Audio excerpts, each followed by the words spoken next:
Hello, hi to anyone watching this. Apologies just for that, but well, you're watching a game that is coming to you live from Gauntlet Con 2019, which is an online tabletop role playing convention. Imagine that, a convention where you never have to leave the comfort of your own home. It's amazing. Most of the time, if you go to a convention, you have to deal with crowds, people, and overpriced food. Like I had an egg sandwich that I didn't have to pay anything for other than paying for the egg and the bread and whatnot. And the most people I have to deal with are people, in our own homes, like the one we just saw walk by. I'll Yes, say hi. Yeah, he said hi. cool, cool. Say hi back. Anyway, we don't need to meet them. Anyway, not that they don't seem nice. Anyway, enough babbling. I think you can get it's the last day of the convention, and there's just energy powering us through this. But what we're going to power through is playing a game of Beam Saber. Beam Saber is a Forged in the Dark game by Austin Ramsey. The link below to check it out. It is Forge in the Dark is of course Blades in the Dark by John Harper. It's a hack of that. Beam Saber is specifically about mecha warfare. It's about pilots fighting in a huge war using gigantic machines of combat, and it carries the same trappings as Blades in the Dark. You've got your crew, or in this case, a squad. You've got your scoundrels or pilots, stress, action rolls, you know, positions like risky, standard, desperate actions, whatnot, resistance, more stress, a lot of stress. Those are kind of the same trappings, but I'm hoping for this session, anyone watching this and my players will get a taste of what Beam Saber does differently for most Forged in the Dark games. But first, let's kind of get to know the people here on the table, because I've only played with one person at this table so far. I can't assume for who folks have played with over the weekend, but best to get to know everyone that we're going to be interacting with for the next 3.5 hours to 4 hours, depending on what happens. I should introduce myself first. My name's Leandro. I use he/him pronouns. I'm coming from you from the island of Ireland. Hi. I guess I should plug something because that seems right. I guess I should. I have a podcast coming up next week. That's an uh, accidental recording of a Fall of Magic campaign. Check that out. To be a link down below. So I'll ask players here as well to introduce themselves, pronouns, and if they have something they want to plug, whether it's something it's something you worked on, or just something you think it's cool that people should know. Feel free to plug away. But if not, that's also completely fine. So I'm gonna go clockwise on this screen that I have, which could be different from yours. I'm sorry. So I'll start with you, Pocket. Hi, I'm Puckett, he, him pronouns. No camera, so that's why there's a black box on your screen right now. And I'm flying high on 4 shots of espresso already. Hold on to your seats. It's gonna be fine. It's gonna be fine. You'll need verve and gumption to to pilot a giant war machine that's shaped like a person. Up next, Jennifer, would you kindly introduce yourself? Hi, I'm Jennifer, she, her, and I'm still waking up, but happy to be here. Cool. Well, happy to have you here. And last but not least, Jamie, would you care to introduce yourself? Hi, I'm Jamie. They, them pronouns, please. I'm from the Philippines, which is why it's nighttime on this side of the world. And if you are into indie games, you can check out my stuff at temporalhiccup.itch.io. Yeah.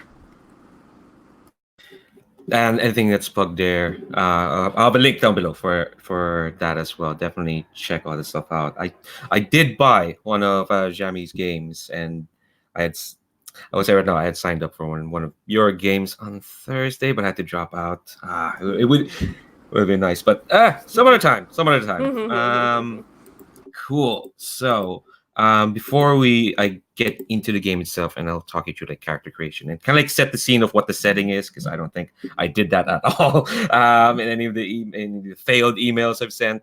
Let's talk about the safety tools we're using for this session, just to get it all out so that folks feel comfortable.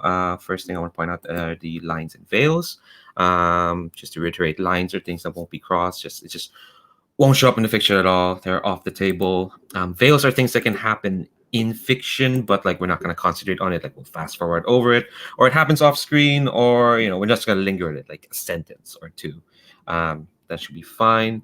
We're also using the X card for this session. Basically, if we do roll into a scene where folks feel uncomfortable for any reason, and any reason is completely fine. In fact, you don't even have to say what the reason is. Like you're not required to do so, and no one should ask for whatever reason.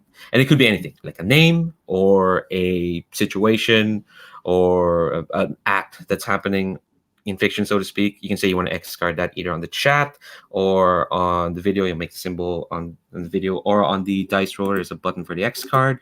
I might ask some questions on what details being X carded, but again, no one gets a question if the card is used. If it's used, we'll respect that. We'll roll back and try something else. And finally, we have an open door policy, which I think is pertinent, especially since we're playing on a spread of time zones.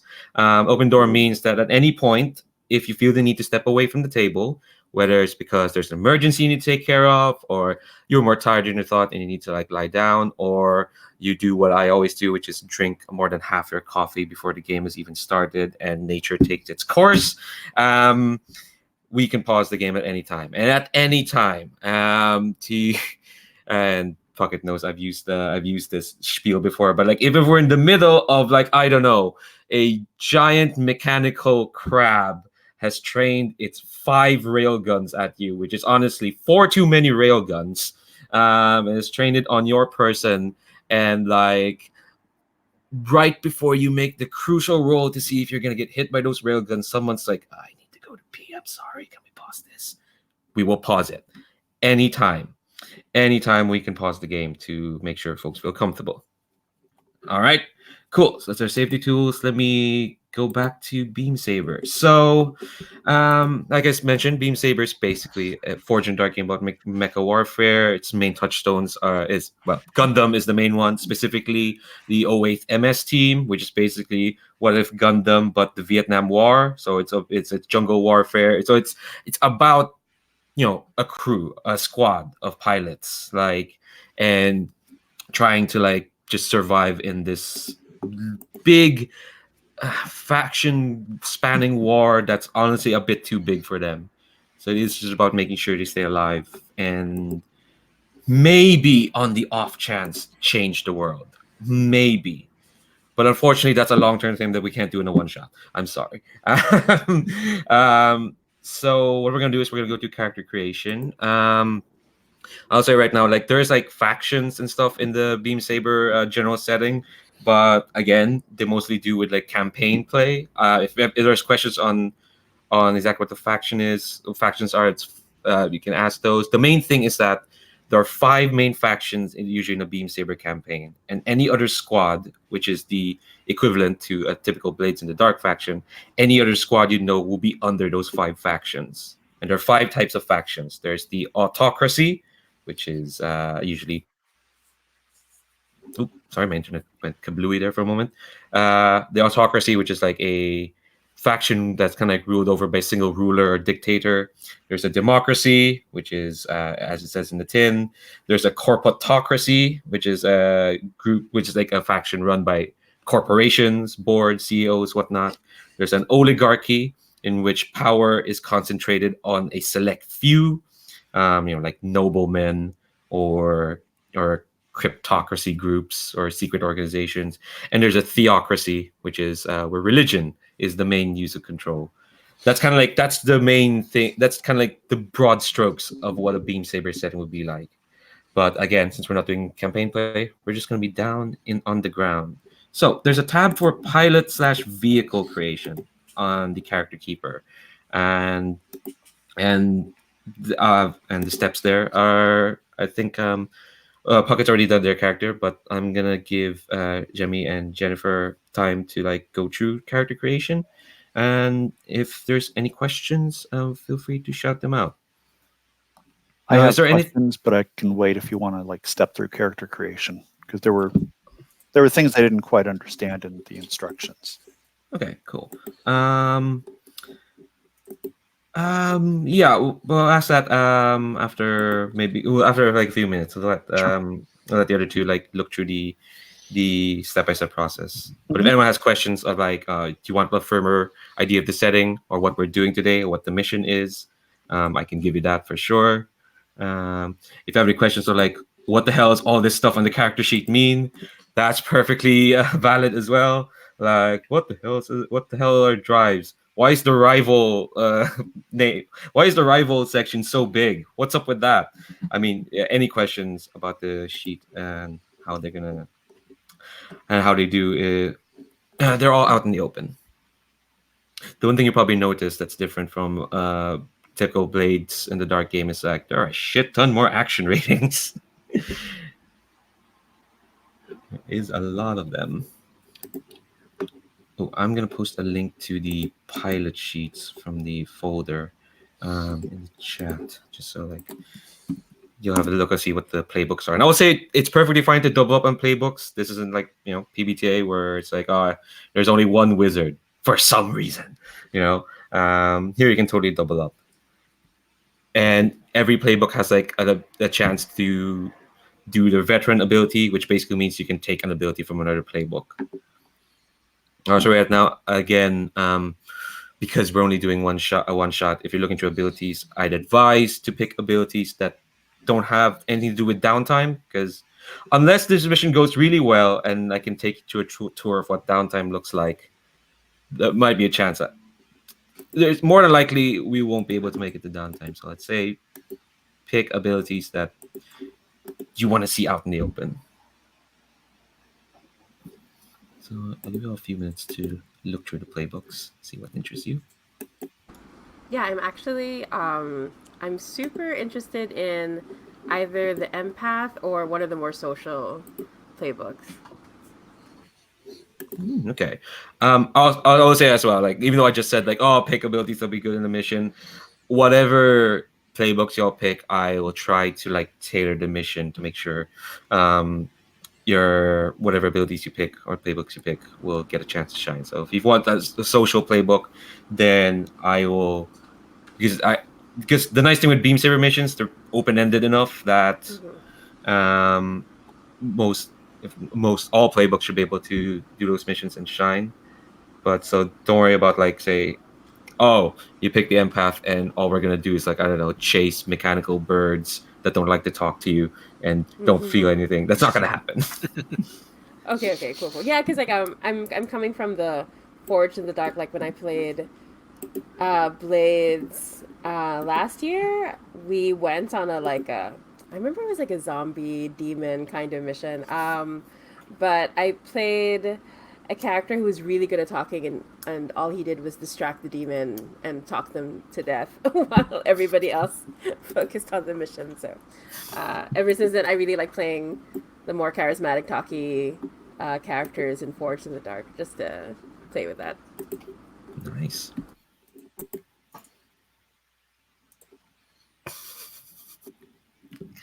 God damn it, Puckett.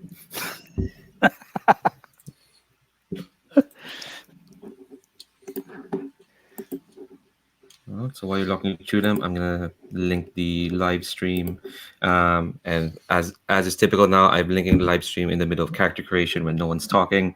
Most exciting part of watching a live stream for sure.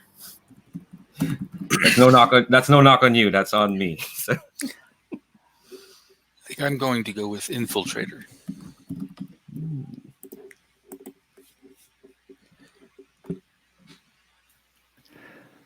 Andrew, how many times do you think you've said "God damn it, Puckett"? Now, like, in total, you think we've hit triple digits yet? It's on the record. It's on the record. If I had infinite time, I would go back to the other game we played and I'd count it up. And next time I see you, I'll be like, "See, this is what you've done. This is what you've done to me, Pocket. And that's just from a little comment in chat. Oh, I have a bad habit of responding to the chat and letting the chat distract me. So Oh, that's okay. It's kind of what it's supposed to do, isn't it? I found the best thing about having a chat is like it lets people cheer on other players without interrupting them, and it is like having a very generous audience. Yep. It's like play-by-play commentators in sports. Only they're not second-guessing you and saying, well, you should have done this, and armchair quarterbacking or backseat managing, that sort of thing. Just saying, that was awesome! Oh my god! Hell yeah. It's honestly really great. Did you say you have any questions, Pocket? I didn't understand scars or loads. Okay. Scars, don't worry about scars. You don't get them unless there are things you don't start off with. Basically, scars is the equivalent of trauma from Blades in the Dark. What happens? You get them when you max out of stress. That's what happens when you get more than 9. And what happens when you max out stress is that you get knocked out in the scene and you won't be able to participate, and you won't come back until like the next mission. Then by then you've acquired a scar. Scar is like how you've been fundamentally changed by conking out in stress.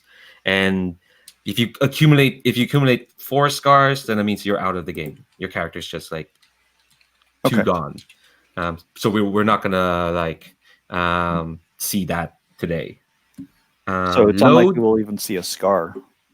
Yeah, unless someone pushes themselves so hard and uses up all their stress. Challenge accepted. Okay. And load that's how Forge in the Dark does items. Basically, all those items you'll have there, you can declare to have had them at any time. The main thing that load determines how much you have, and you're going to declare what your load is right before the start of a mission. So you'll say you're traveling light, so you have 3 load. That means you can only, you have up to 3 load of items you can say you had on you. Same thing with vehicles, with vehicle items. You declare your load. The main difference is that, and again, this won't come up in a one-shot. Once you declare your vehicle's load, that's what it is for the rest of the campaign, and you have to spend points to change that load. Most of the time, you can have different loads depending on what score or mission you're doing. So for example, does a light load have any statistical impact over a heavy load, or?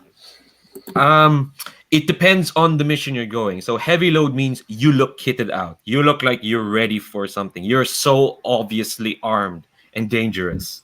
That's the trade-off of being of having heavy load. You can have all the items you want, but people will know, and I can lay that into the fiction. Like, say you're trying to infiltrate a place, trying to sneak past, or trying to bluff someone. Like, say, oh, I'm just a diplomat, but you pick heavy and you're clearly armed. I can say then that the effect of what you're trying to do is limited because you pick heavy, because it helps determine positioning and effect, basically. Okay. What about vehicle quirks and the look and the model? Is that stuff that we have from a playbook, or? No, look and model you can make that up for vehicles. Like, say you can say like, oh, this is a Pandora class JX254 Stardust Crusade. No, that's a JoJo arc. Yeah, you can just make up the model. Quirks are what make your vehicles, which is the Beam Saber term for basically the mechs. Quirks are kind of like what makes them special. And I put some examples in the vehicle creation, like flexible structure, or ominous appearance, or shaped like a box, or like penetrating missiles, or so long reach. We can write our own. It's not chosen from a list. Yes, you can. Okay. And then you can write your own. Basically, that's how you define your mech for yourself. What does that do mechanically in the game? They're how you resist when you're in a mech. So there's a thing in Forge in the Dark where you can resist a consequence. So whenever say you fail a roll or it's a mixed success, I can say like, oh, I can inflict a consequence on you, which say, oh, you take harm, or you're discovered by guards. Mhm. Blades in the Dark, Fortune Dark PCs can always say, no, that doesn't happen. I want to resist that at any consequence. So they can reject that. So what's going to happen usually is that you're going to take 6 stress minus a dice pool roll. When you're resisting in a vehicle, you don't roll. Instead, you exhaust quirks. Okay. If you exhaust all your quirks, which for y'all is 5 quirks, that renders your vehicle inoperable. So quirks are kind of like your vehicle's HP. Okay. And then In I'm assuming practice, that- it's gonna make more sense, but like that's what they are. Okay. So we can choose any load that we want, as long as we understand that, for example, if you're taking load 6, people are going to be able to see it. If you're taking load light, you're going to be probably. It sounds like more concealed, and normal load is you just look normal. Yeah. Okay. Yeah. You look like a soldier because that's what you are, but you won't look like a soldier who's ready to have a big dragged out fight. So with mechs, is that basically the same thing? Yes, in the sense of like mechs, it would look like you have less stuff on you. For a mech, because how the mech items work is like, you have what's called hard points, and that's where you attach all those items. Like say for you, you can have a fine battle standard, which is basically a flag, and people notice that you have that flag, and the more load you have in your mech, the more stuff you can bolt onto it. Okay. And people would notice.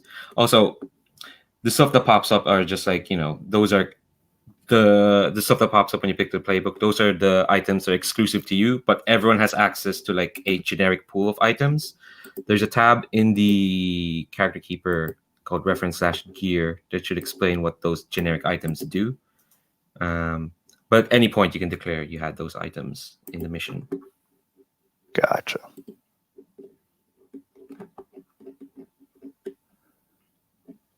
All right, let me get started on writing some quirks then.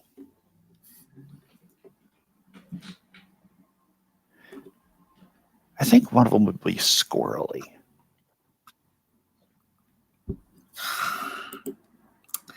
Okay, sure. Okay, all right. Okay.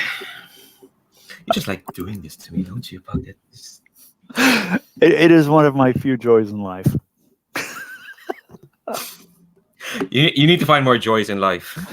You're not lying. You're not wrong.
I see, Pocket, you're running with the write your own quirks. Uh, Oh yeah.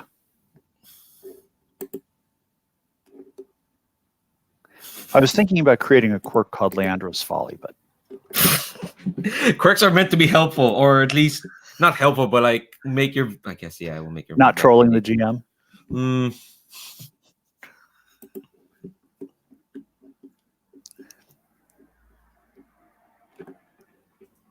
You know, I honestly do love the games that you create, the games you run. You're always fun to play with. I just do this to kind of tease you and I know. get I you know. to chuckle, lighten up a tiny bit. Not that you're too serious, but It's just it's done out of love, is what I'm saying. I know.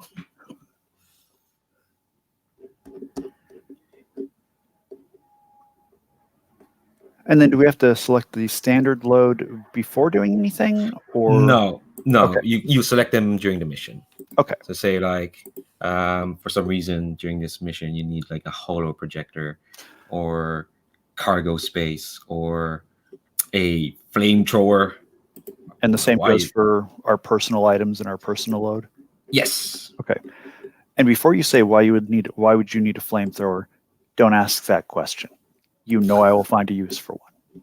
Okay.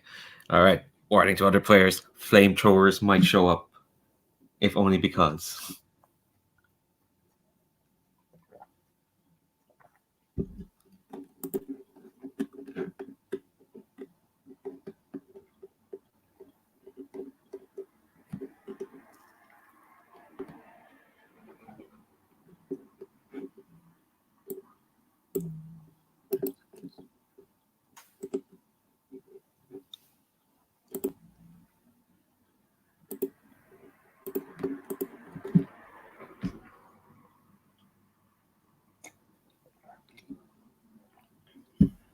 I'm a veterinarian.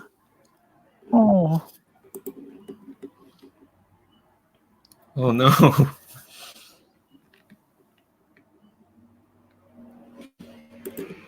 Oh, I should actually mention who you'll be working for.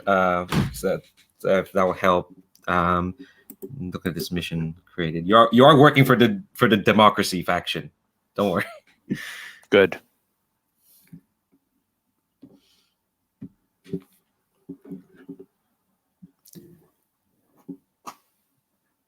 I'm glad we're not working for the corporatocracy faction. Yeah, they don't sound great. Not really, Yeah, no. sorry. How many points are we supposed to have in total? I'm not used to like quiet character generation, so I'm having a hard time keeping track. Oh, okay. Sorry. I have the same problem. so- Don't worry. Yeah, because I'm used to like going through every step so- together. Yeah, okay, yeah, I probably should have done that. Sorry, I was like, you do a list while I send the link. Okay. Okay. All right. So normally you're meant to have like 1, 2, 3, 4, 5. You're meant to have like 7, but I upped it up because we're doing a one shot and y'all should have more fantastical power. So you should have at least at the total 4, 5, 6, 7, 8, 9, and then there's 3 extra that you can give to your vehicle actions. So you got 9 points to distribute and 3 that are solely for vehicle actions. Okay, cool. Ooh.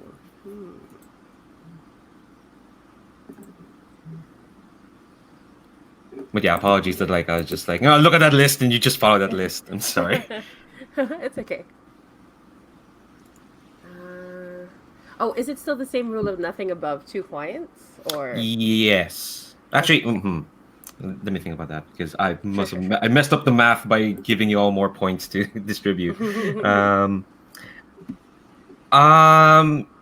know what? We're only here for one session. You can max it up to 3. Oh yeah. If y'all want.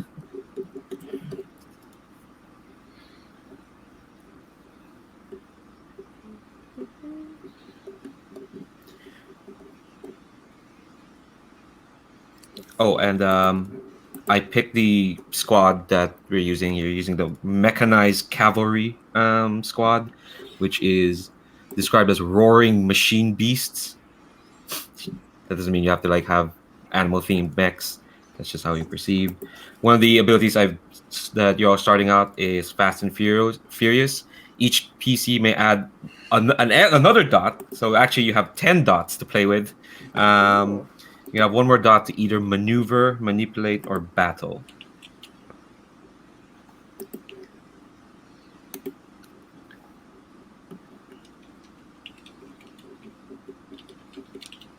So we get the starting dot for the mech plus the 3 dots.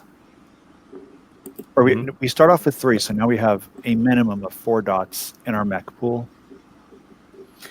Yes. Okay, got it. It's a hard question to ask because there's 3 points strictly for the mech, 4 points that can be distributed among the mech and the PC, and then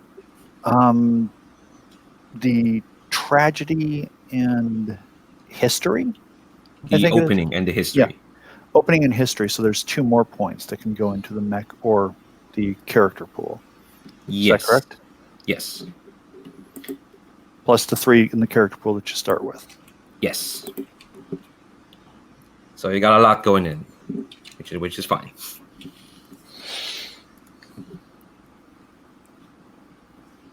So we should have 13 points spread across the mech and the character, correct?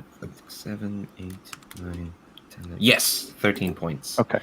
13 points and 5 quirks. Y'all should be set. And 3 abilities. So usually, normally, you just start with 1, but you know what? Why the fuck not? Start with 3.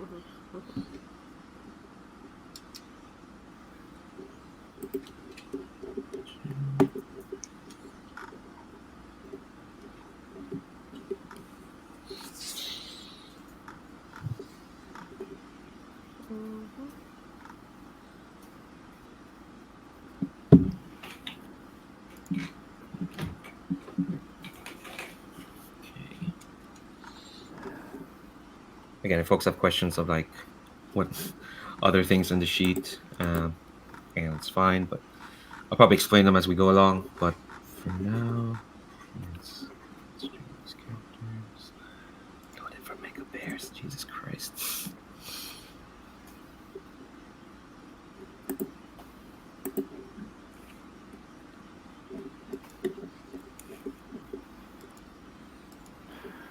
I feel like that you're going to love my vehicle look.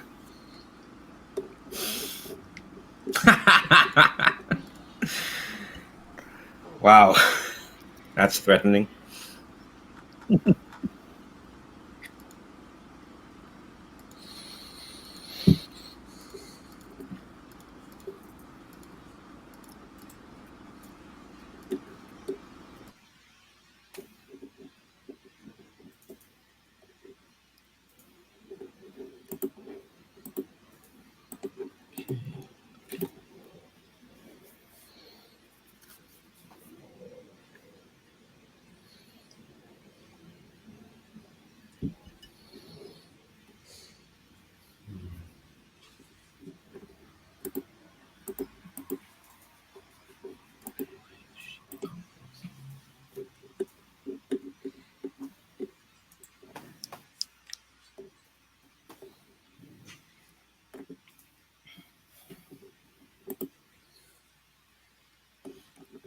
Oh, another thing I'm gonna do is I'm gonna start all of your like attributes at 4 XP, just in case you roll enough to gain XP in the middle of this game.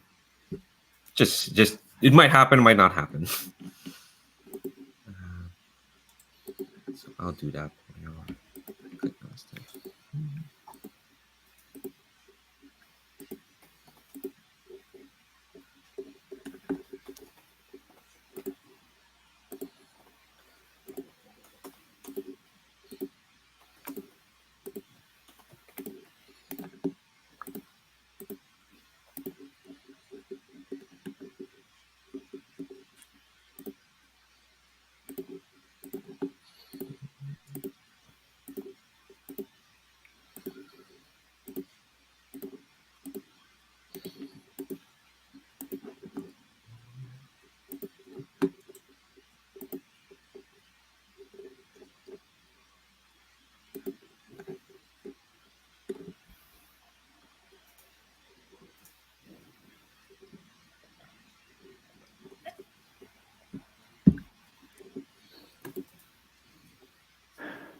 Just so I can get the configure. I can just so I can get roll for your party set up the way I like to. Is it 2d6? It's a dice pool system. Those dots are the number of dice you roll. Okay, got it. Yeah. So at the maximum usually is 4 dice. Is what you roll. And I noticed that there's some sort of challenge die, like a dark bargain or whatnot. Oh yes, yeah. The version of the Devil's Bargain here is called the collateral die. Yeah. Okay. And those are fun.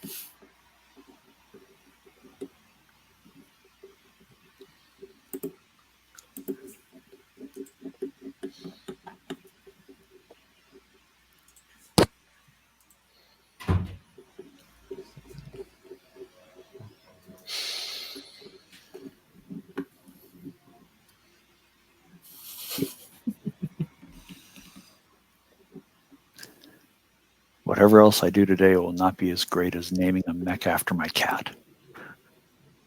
You named your mech after your cat? Yeah.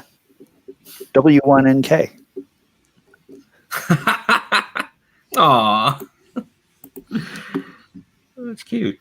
I would say, like, the way Beam Saber defines vehicles, they don't strictly have to be 2-legged machine piece. They define vehicles as like any powerful machine of war that needs to be piloted. So that doesn't necessarily have to be shaped like a human. So what you're saying is it could be shaped like a squirrel? It could, but who would ever do that? Who would ever do that? Huh? Do you really want an answer to that question? Because I can redo my entire character sheet real quick. I don't know why I ask questions that I already know the answer for. I don't know why I do this. You already dealt with Squirreltron. Do you want to do it again? Maybe in that game, but not in this game. I think I'm going to watch that AP anytime I need to laugh. That was too much.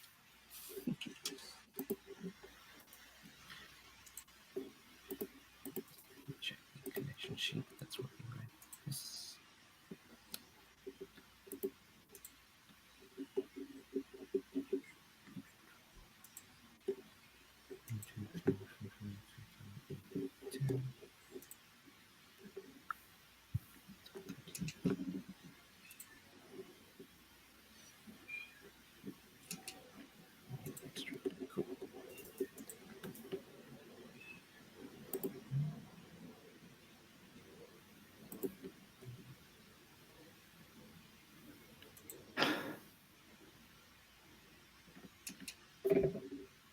Andrew, what's the tech level in this game? Like, is there FTL travel or anything like that?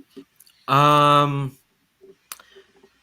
think the tech level could have been grander if not for a fact of wars going on. I think there is probably some form of FTL travel. There's definitely going to be like a lot of augmented reality and AI. Mm-hmm. And that's mostly because our empath took an ability that interacts with apps and AI, and therefore there will be apps and AI in this setting. That has been determined. So there is a lot of there is a lot of AR going on, but like it's the kind of like we're not gonna go. It's not gonna be like fantastical sort of like technology that might as well be magic. This is very much like down to earth. Trying to find like what a touchstone, but like let me ask beyond just Gundam. Go ahead. So if I wanted to do something like some sort of blink mechanic where I can there's short range teleportation, that's too close to magic and above the tech level. Yeah, you'd have to tell me how you're doing that and like what are you doing? Like, is your mech built to do that, or do you have an item to do that? Like, I could see that being a thing if you like work on it, like in between. If this was a campaign in between sessions, you want to create like a blink teleporter thing. I don't know if that's something you can start with. I was thinking about throwing in quantum jump jets, which basically means there's like, you shoot at something, but until you shoot, you can't, the whole thing about Schrodinger's cat. And, studying, you can either know the location of a particle or the velocity of it, but not both at the same time. I think So you can see where it is, or you can aim at it, but not both. So if you're looking at it and you fire, the gun might, misfire or something like that. And if you are using computer aiming systems, you might have it on target, but then you don't have it in view. So this is. I think if we're in a setting that there is a lot of like AI, secret AI and whatnot, I think I can let that slide. I think definitely that sounds interesting. It sounds cool. Okay. It sounds like a cool way to avoid danger. So I'll let you have that. Okay. The other two are learning that I aim to please my players, so I'll do whatever they say. So. Well, it's also relatable if you ever have to fight a speeding ticket, because a lot of times if a officer of the law is looking at the Doppler radar, they're not looking at the cars and can't tell which car it is. But if they're looking at the cars, they are not looking at the Doppler and can't tell how fast you're going. So. Oh my god. Well, anyone's watching this, you just got a tip on fighting traffic tickets or speeding tickets. Yeah. So you should ask the officer in question whether they were looking at the Doppler or whether they were looking at traffic.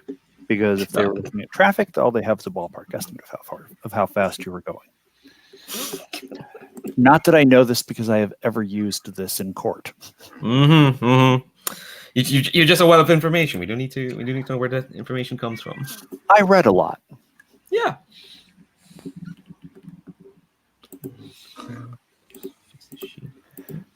And Leander, I think I've got everything kind of nailed down a little bit. If you want to just double check it for me and make sure that I have not done anything incorrectly or too silly. All right. Let me give that a look.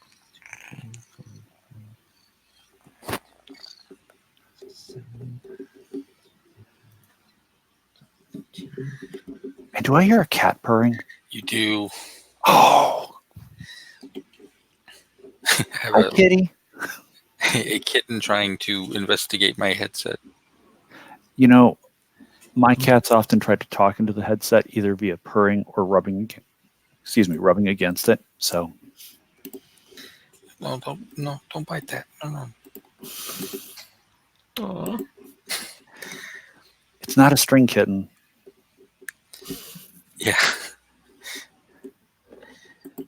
I've just about gotten our now adolescent cat used to the idea that not everything in the apartment is a string, particularly not power cables. Oh God. Or any kind of cords that are attached to electronics. Yeah, I've lost more headphones to cats than I can count.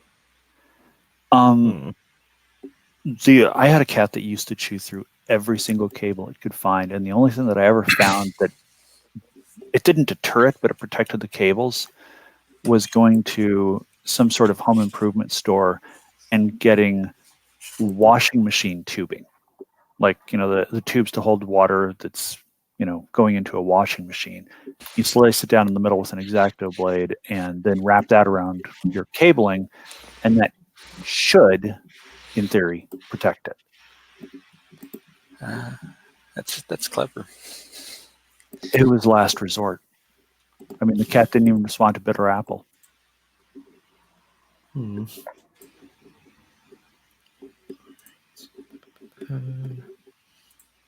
good so far. I think yeah. I think your character Puckett looks good. I might take this time to explain some other bits in the character sheet. You'll notice the rival is way bigger than allies for some reason. You don't actually declare a rival at the start of character creation. You can, in a typical campaign, we'd meet a bunch of NPCs and it would be like, yeah, that NPC, I want them to be my rival. I don't like them. And they become your rival. And the thing with rivals in this game is that they're kind of super OP. Because hold on, my internet's freaking out. Stop internet. Okay, good.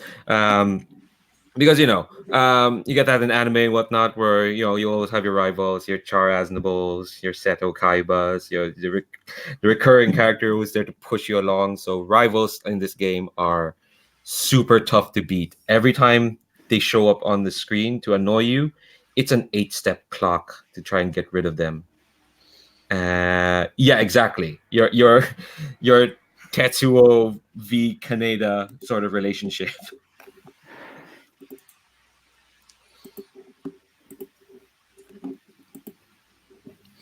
Well, darn. And I had an idea for a rival already. Jesus, okay. No, actually, not So- terrible. so I was 8-step thinking that it'd clock, be that's your the commander of, or the alleged commander of the invasion that just, well, basically ravaged my homeworld. Ooh. I mean, just because I had questions about the character sheet and character creation doesn't mean that I didn't think about the character.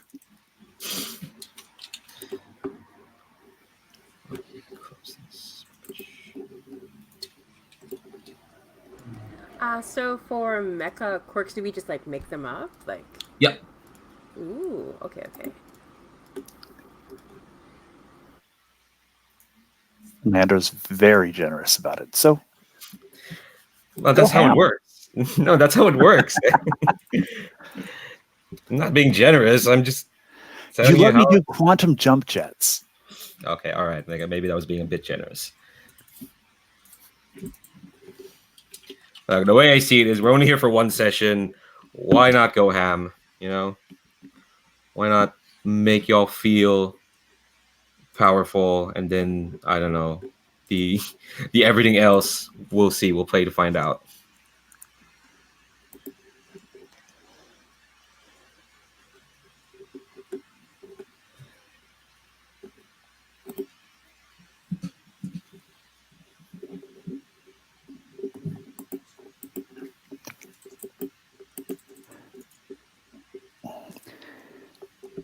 I should prepare some dice as well.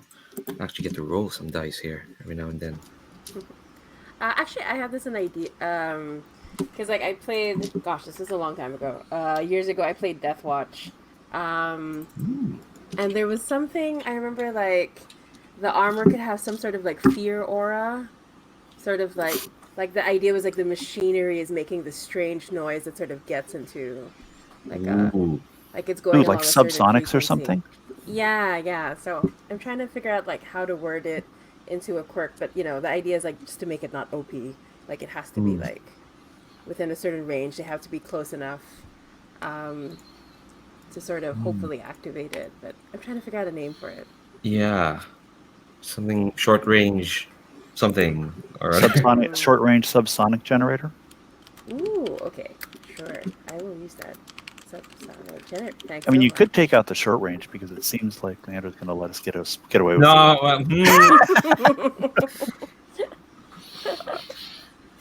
No. Range planet wide.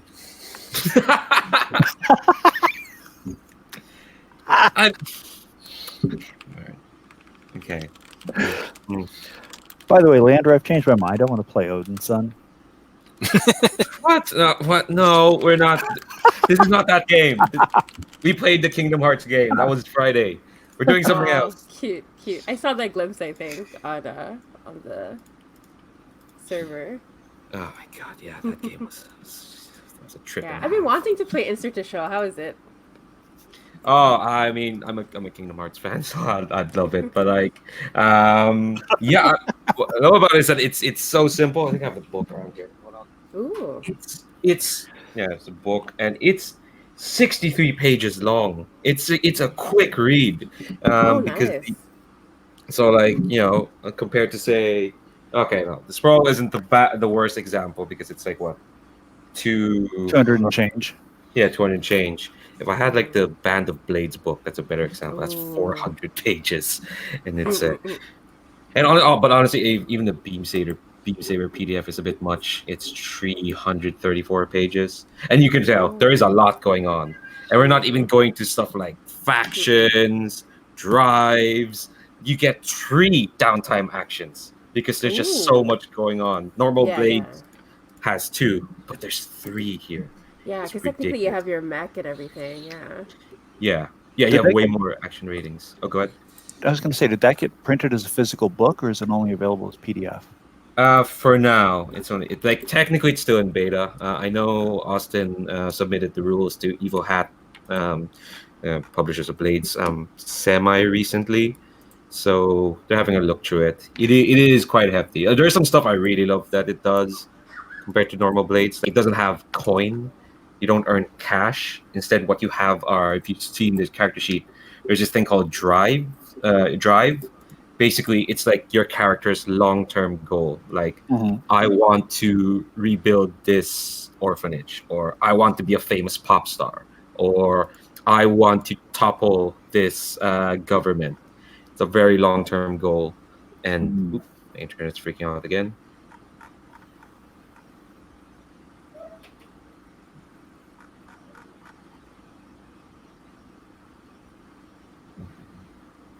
Okay, my internet should be. Okay. Oh nope. You're back, it looks like. Okay, there we go. Okay, I'm back. Sorry. So yeah, drive is kind of like your long-term goal. Like, okay, yeah, you want to be a pop star, or you want to. It's like your goal to try and change the world. And you have like 2 clocks to put towards working to do that goal. Mhm. And at the end of each mission, GM asks the question: did you do anything that would put effort into getting that goal done? And so you add a tick to that 4-step clock. And Mhm. those clocks are quite powerful. You can use up one clock to like do a bunch of stuff like negate harm or change a roll into a 6, which is the highest. Um, that's for one clock. That's the use of one clock. If you use 2 clocks, that's the only way to you can permanently change a character's circumstance. That's the only way to defeat a rival, is to use up 2 drive clocks. If you have 3, you can use 3 to like change the circumstance of a squad, which is basically another group of people like you. Like, say you want this squad to like change sides, or you wanted this band, you need to use up 3 drive clocks for that. If you have 4, you can spend 4 to change the circumstance of an entire faction. Like, say you want this corporatocracy to become a democracy, you have to use up 4 drive clocks to do that. The main thing is that you have a limit of 2. So if you want to like change the world fully, you have to convince other players to pull their clocks with you. And you have to convince them to be like, all right, look, I know you have your dream, Ooh. but can you help out my dream for now? Cute, cute. Wow, I love that idea. Yeah. Shame with the one shots, we're not going to see it in practice. But I've given you all 1 drive clock so that you can at least like do the mechanical benefits of the mission. I put a note there. You can negate harm or assist another pilot or change a roll into a 6. So you have that 1 clock you can use for today. Cool, cool. Yeah, and you don't have to put in a drive. But if you want just to focus your character on what they want long term, that's fine as well. But you don't have to. It's not a requirement. So you only get progress on a clock at the end of a mission, correct? Yeah, either that or you work on it on downtime as a long-term project. So theoretically, you could get 4 segments on a clock in Oh, one you session. you only get like 1 per mission. Depends how many missions you go on. And long-term project means most of the time long-term projects you don't complete that in one session. That's Right. something you work on over time. We said there's 3 downtime actions during most sessions, correct? Yeah, you can choose to work on a long-term project 3 times. Yeah, you can totally do that. The So if you thing did is, that and finished a combat mission, you could theoretically get 4 segments of a clock in a single game session. yes, theoretically. Okay. I would say like there are other downtime actions. Like downtime is the only way you can clear stress. And there's a really cool mechanic in Beam Saber to do that, because in other Blades in the Dark games, you just indulge your vice, as in characters have vices like gambling or obligations or whatnot. You notice in Beam Saber doesn't have that. Instead, what they have is a move called Cut Loose, where you invite a fellow pilot, another PC, to be like, "Hey, let's let our hair down a bit. Let's have fun." And you'll set the scene to basically like, all right, here's what we're doing when we're at our off time.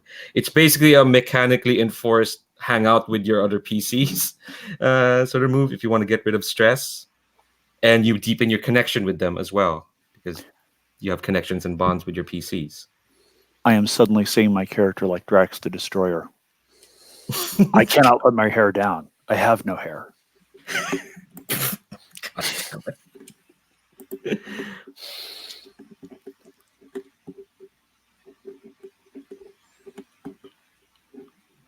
Just fix that. But yeah, I'm explaining the cool stuff that we probably won't see today. But yeah, even though this is a big old complicated game, I put in too much effort into learning it to not get excited about it. It's a bit of a sunk cost fallacy, but I do think it's a pretty neat game. Well, why is it a sunk cost fallacy? You'll Well- use it later. True. I will use it later. As in, like, I am enthused I'm enthused about running this game, so it's not really sunk cost. I don't resent myself for having put the time to. Look, figure you this thing didn't out. throw stuff in when you knew it was a lost cause. You didn't throw time into learning it when you knew that you weren't going to run it or something like that. And even that's not sunk costs. I mean, if you had bought all the supplements and dice and miniatures and things like that to run it, knowing that you weren't going to run it, that might be. But even so, a That's friend of true. mine explained to me that the value of role-playing games isn't necessarily in playing them, and you should derive enjoyment from them however you can. Whether that's reading the manual and imagining how certain mechanics might play out, or familiarizing yourself with something different. It's all good. It's all knowledge. It's all a way to appreciate somebody's creation. It's a very good way to think about that.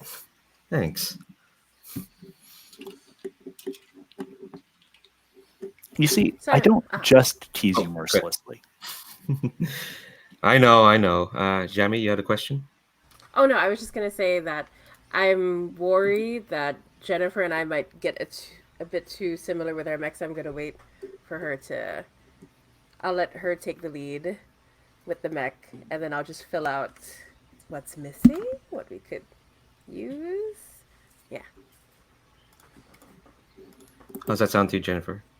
I don't see any conflicts between our. Oh no, because I was thinking of going stealthy, and then I saw you. When I saw the picture, it looked like a stealthy mech. So.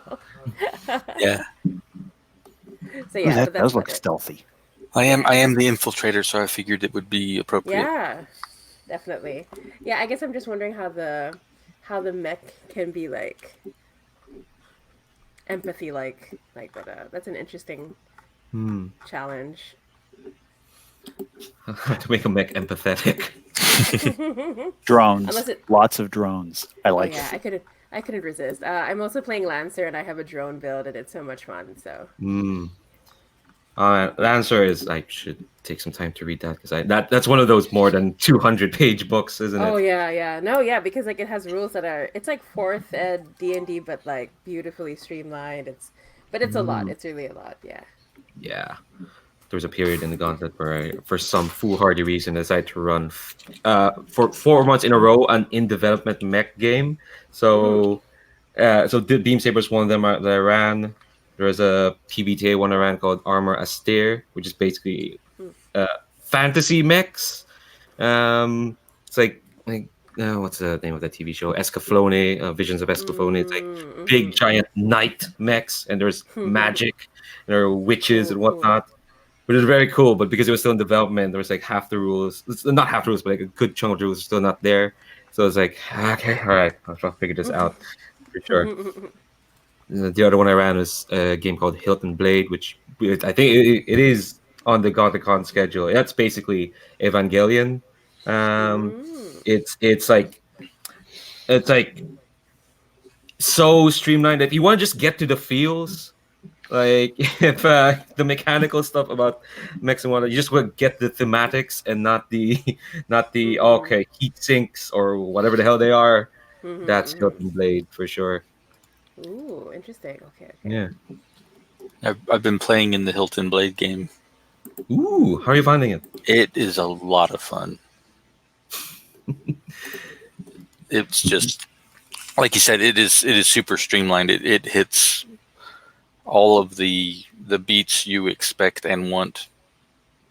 Yeah. That kind of thing. Although it can't do if you want to get into the nitty gritty, my mech has, this many missile launchers and that kind of stuff, then it's not the game for that. But if you want to do the Neon Genesis Evangelion broken kids piloting monsters, then it is perfect. So you're in that game where, hold on, let me find the vignette describing it. Snake the size of a planet's ring that just grew Yes. dragonfly wings and ate a star. Yes. We fought a planet.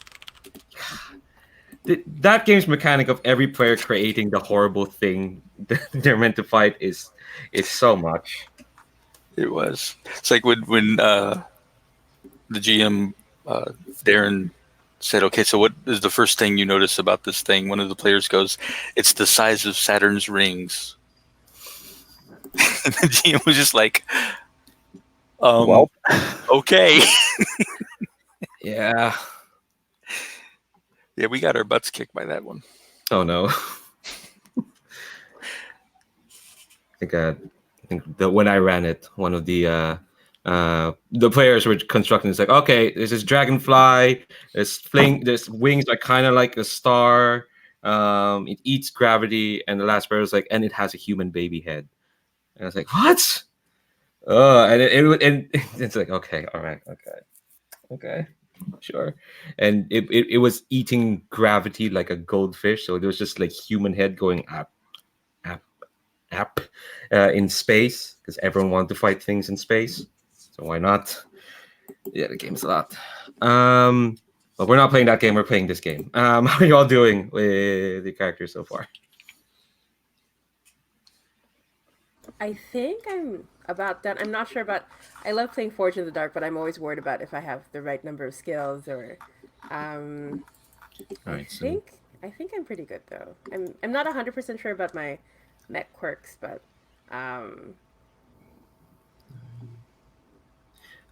it should be fine. Like, quirks are like ways you get out of danger and whatnot. So don't worry too much about okay. them. Like, don't worry if like they break the game or whatnot. It'll be fine. Okay, cool. Oh yeah, Okay, sorry. so I wanted to ask what is opening? Like the start of their story or what were you doing before you joined the squad but after your tragedy? Okay. Cool.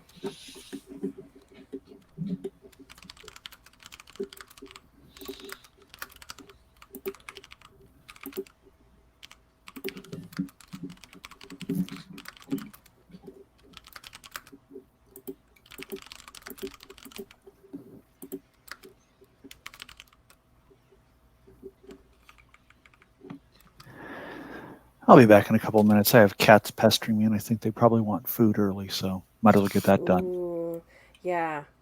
Cats needing their food.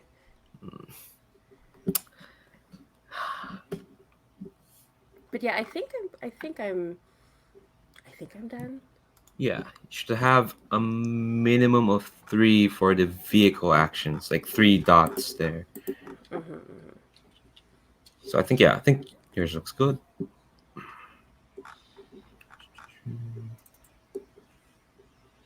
Yeah, 3 abilities.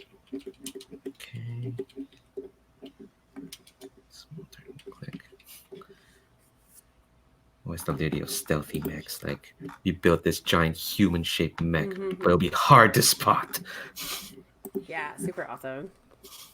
Yeah, like in Titanfall, it's super fun playing a stealthy mech. Yeah. Like, yeah, they're big war machines, but like, fog of war and all that. It's a lot to keep track.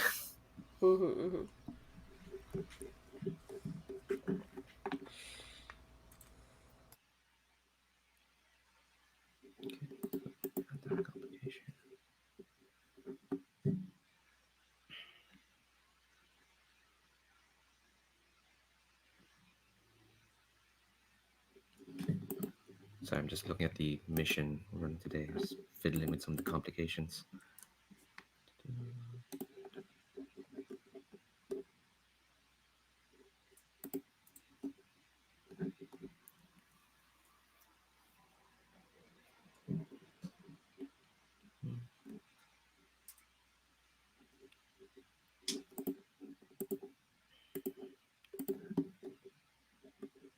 2, 3. So hold on, sorry, Jamie. I'm counting how many action dots you have. Should have, let's see, 1, 2, 3. Oh, I appreciate that. Thanks. 4, 5, 6, 7, 8, 9, 10, 11, 12, 13. All right, cool. Yeah, you got what should be. Yeah, the amount you should have. Okay, Um, cool. Ooh, I think. Oh, you can there's one more. I think you can have one more dot either between Ooh. maneuver, manipulate, or battle. That's what the squad sheet ability gives you. Ah, okay, that's right. That's right. Maneuver ability. Okay, okay. Battle. Maneuver, manipulate, or battle. Okay, probably.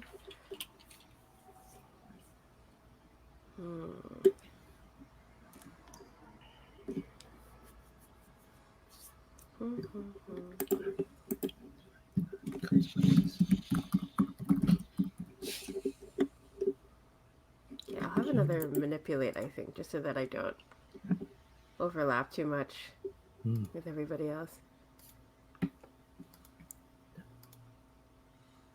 I love the example for manipulate in that box. You definitely move things with your vehicle. You might remove a primed warhead from a missile. You might pick up a baby in its carriage. I know, that's why I picked it the first time for the first point. I was like, we'll probably come across a baby in a carriage. I'm sure it's going to be super important. What makes you think I would? What about me? Have you known in the past hour would assume I would put a baby in a carriage? Oh, I thought maybe Puckett would like. Okay, would introduce a baby. Yeah, a baby in a carriage. Okay. Jennifer, how are you doing? I'm doing all right. It's just there's a lot to take in with all this. It's like it's familiar because I've played Blades in the Dark, but there are new things. Yeah, I think the new mech stuff is like, whew. Yeah, and it's like, oh yeah, more stuff to have to think about. Mm-mm.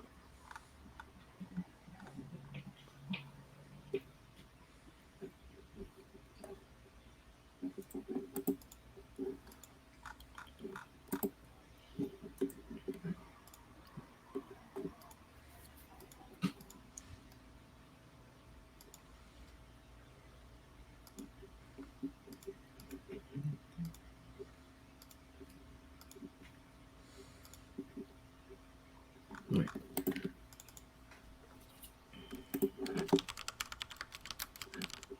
So what we're gonna do is once we kind of done with character creation, we'll introduce our characters briefly, and then we'll take a break, and then we'll get you into briefing, and Cool. yeah, but yeah, we'll see. We'll see once all the characters are done. Awesome, awesome. I like the look of our characters. They look super awesome.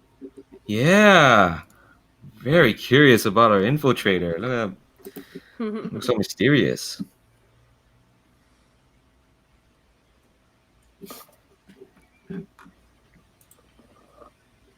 And she used to be a vet. Oh my god. Oh no. I just started playing Sims 4, the veterinarian thing, so like it really hit me hard. Like,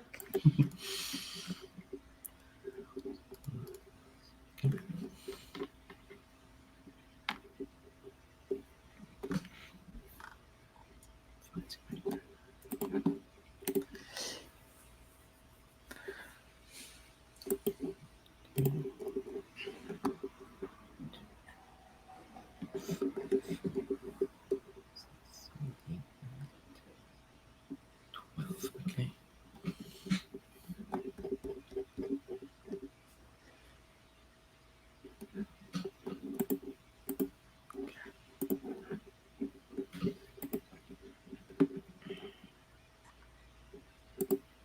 All right. I may have miscalculated how many Let me abilities count I it. have. Let me count how many dots you have. 1, 2, 3, 4, 5, 6, 7, 8, 9, 10, 11, 12. All right, so you have 2 more dots you can add.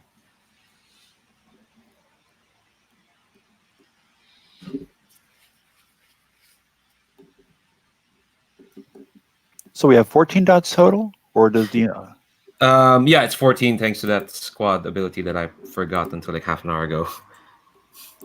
I think I only have 13 checked. Yeah. Oh, the ability let you add 1 to either maneuver, manipulate, or battle.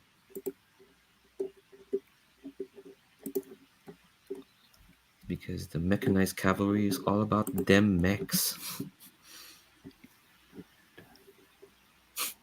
Yeah, I only had 13 checked. Okay, so it's manipulate, maneuver, or battle, you said? Yes.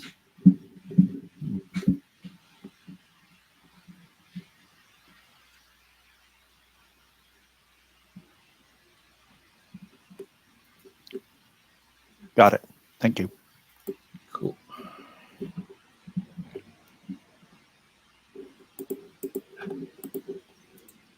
Two, 3, 4, 5, 6, 7, 8, 9, 10, 11, 12, 13, 14. Yeah, okay. I think that's 14 dots for everyone.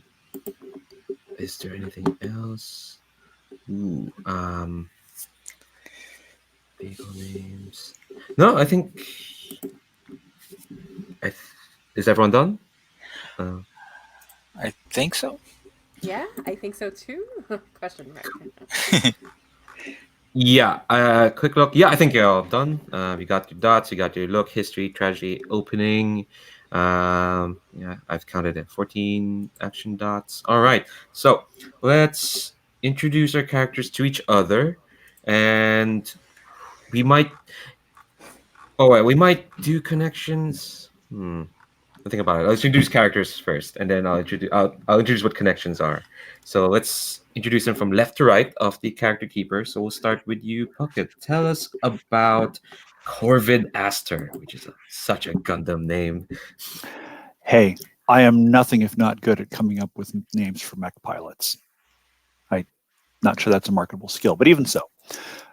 Hi, Bucket. I'll be playing Corvid Aster, she, her. And she was formerly a cartographer at a university on her home planet until invading forces, well, basically ravaged the planet. In their initial attack, her husband and son, her 4-year-old son, went missing. They are presumed dead. And she somewhat involuntarily signed up in that there was a damaged mech that was damaged near a shelter where she was hiding. The pilot was killed. And she was, out of frustration, jumped into the cockpit and started returning fire and managed to down 2 of the mechs with no training. That indicated that she should get some training to people in the military forces in which she now serves. And she is using the officer playbook. Nice. Can you tell us a bit more about her mech? Her mech it's quite intimidating. The look of it is something that encourages people to just leave, just get off the field of battle. That's the better part of valor in this case, just leaving. She is piloting a Tesladyne Systems Tyrannosaur W1-NK model.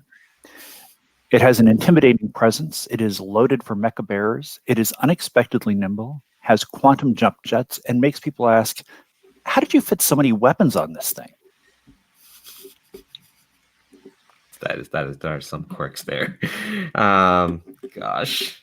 All right, I can't wait to meet more of Corvid Aster. All right, moving along. Jennifer, tell us about our infiltrator.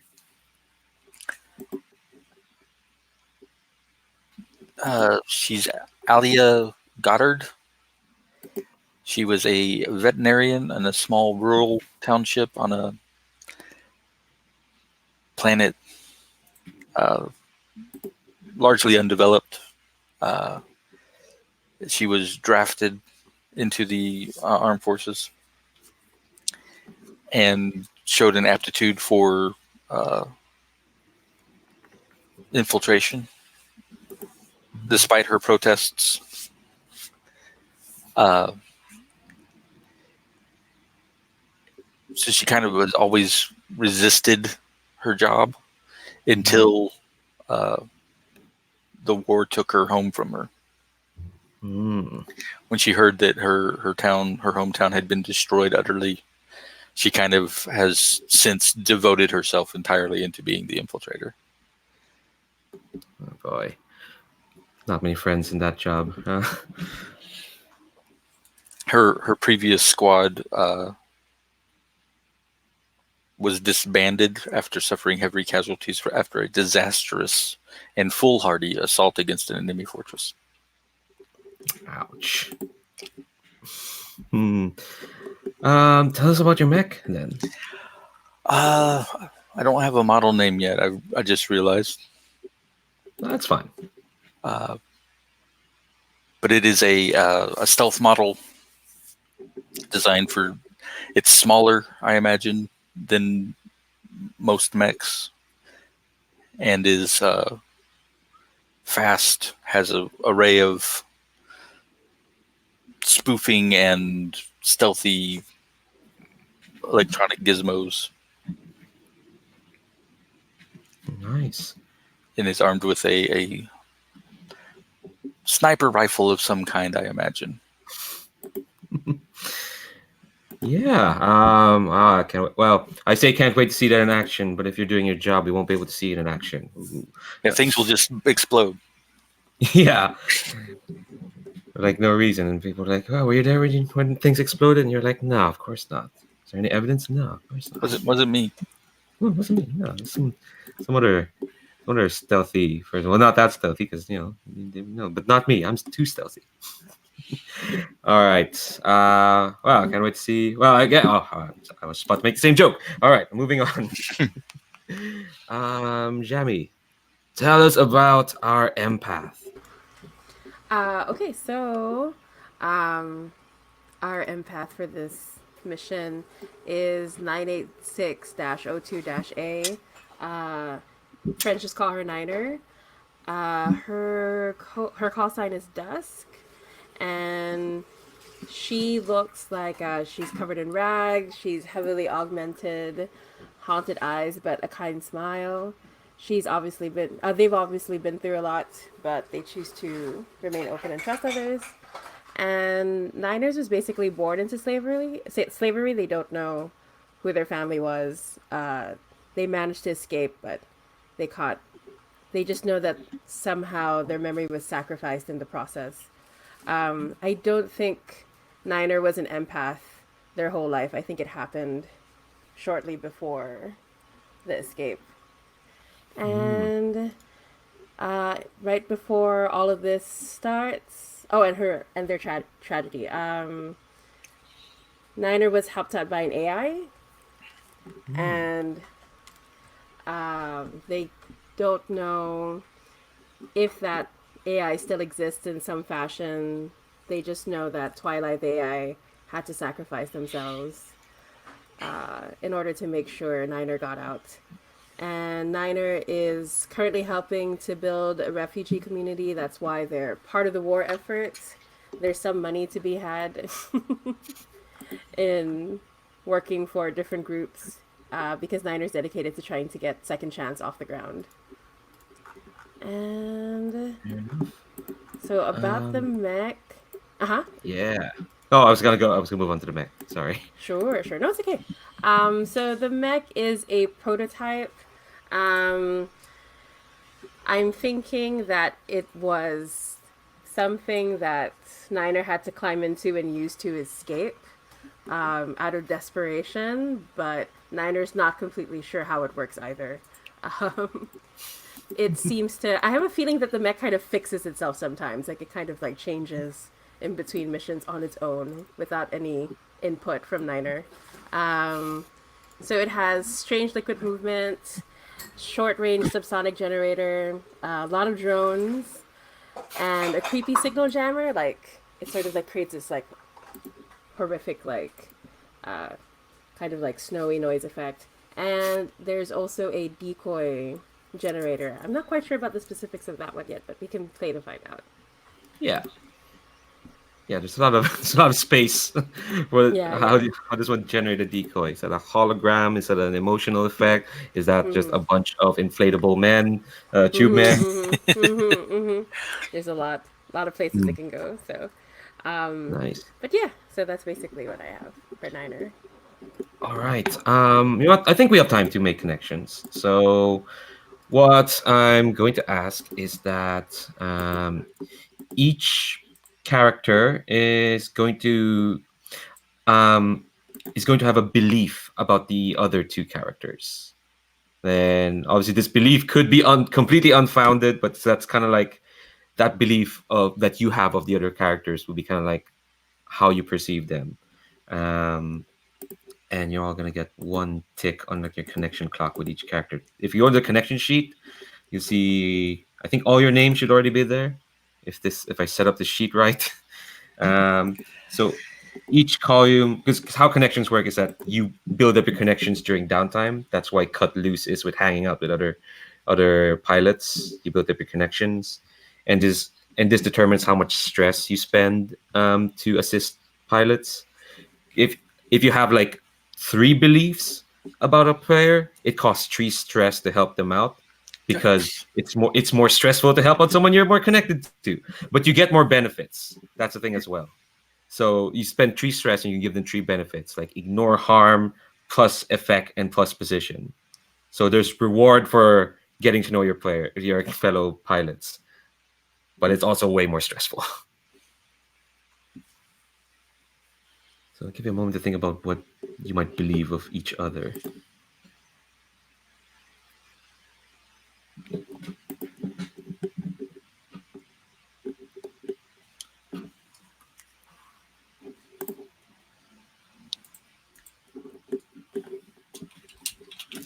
Any folks that want to ask like questions of each other's characters, like if you want to know more about who's this kind murderer? What's up with that?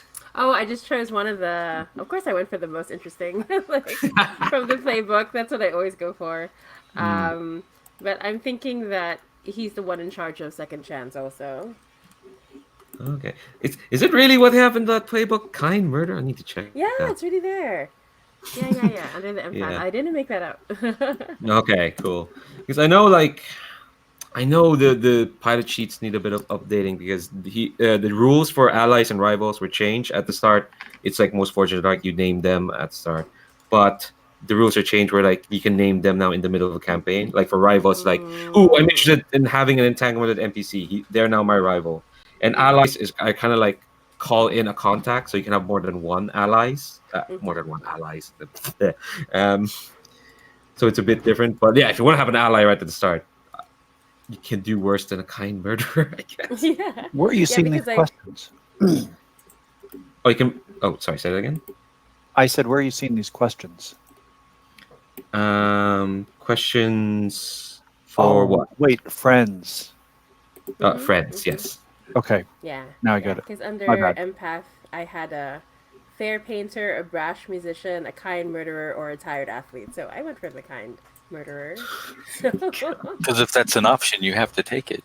yeah, obviously. So, And then like where do when we I put played that? Blades, I was like, I'm gonna take the vampire, sure. Yeah. Oh, those are allies. Okay. You can put them as allies. Like, you don't have to have a starting one, but I mean, if you got options like a kind murderer, you might as well take them. And then what tab does that go in? Squad sheet, connection sheet. It's in your characters. It's Gotcha. It's right above your items. In Yeah, the rival. Got it.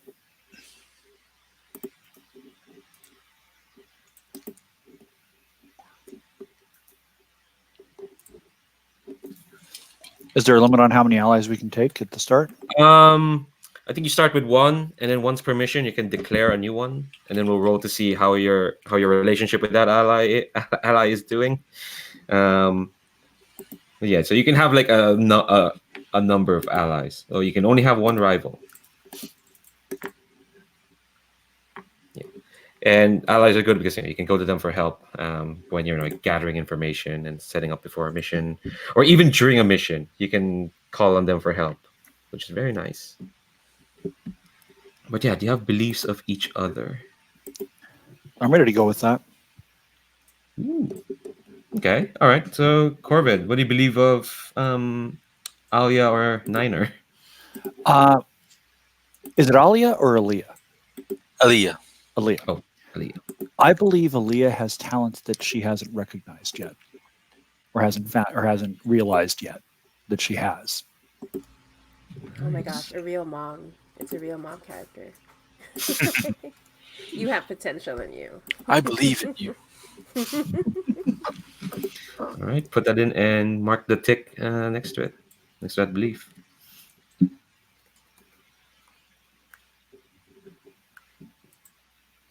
All right. Alrighty. So that means whenever you assist Aliyah, it's going to cost you 1 stress.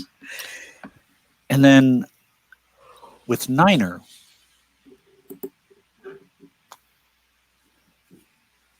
I think she's doing the best she can in a universe gone mad.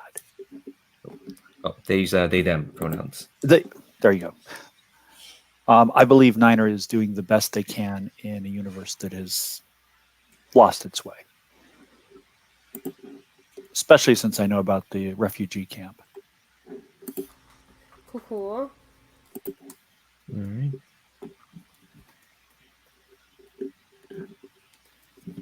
All right. So you notice there's a saying there that says, if when you reach 4 ticks, yeah, you can ask the truth relating to that belief and reset the clock to 1. Filling up a connection clock does get you XP. So again, that's a campaign thing, but I just wanted to say that there's a lot of cool campaign things about this game we won't get to see today, but I want to point that out. All right. Cool. So that's Corvid's beliefs about their squad mates. What about the other two? Leah or Niner? I have something for Corvid.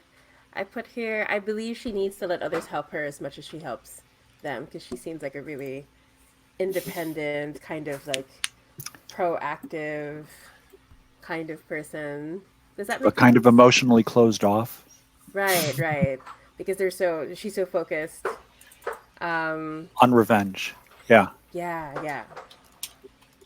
And for Aaliyah, I feel like I want to relate it to being a vet. But I'm trying to think.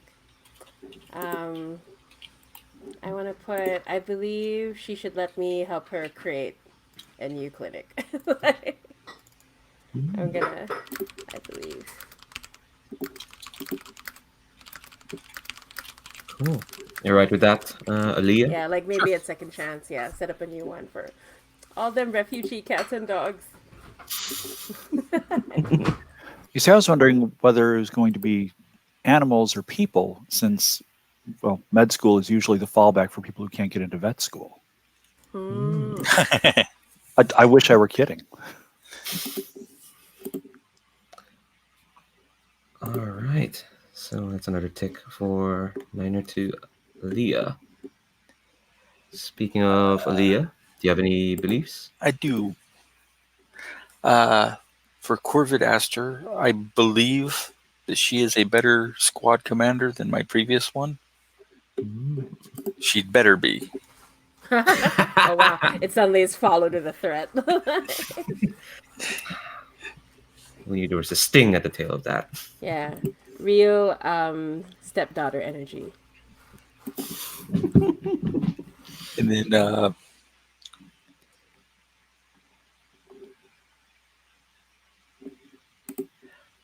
I think for Niner, I believe she is too soft-hearted for this war.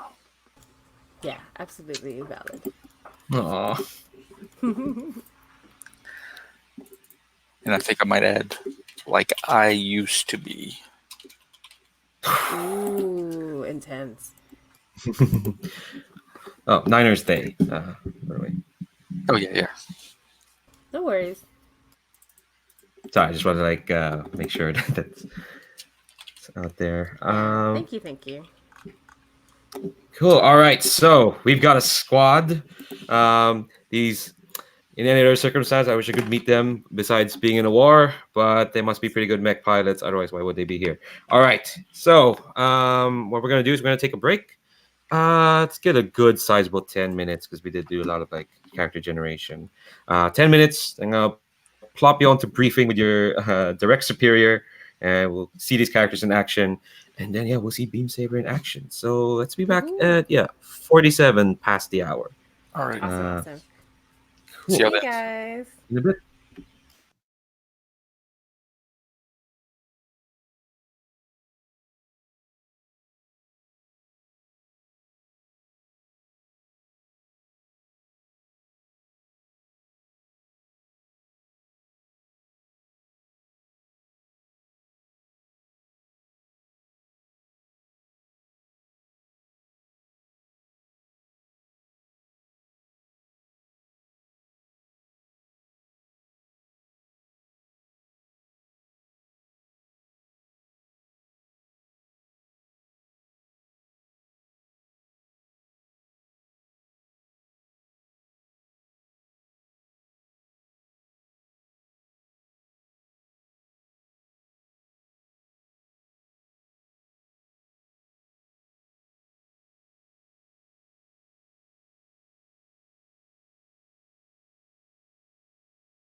Looks like we lost Jammy. Yeah, their devices says their devices are not connected. Oof. No. Oh, well, they'll probably connect them once they're back. Give them another minute. Sure.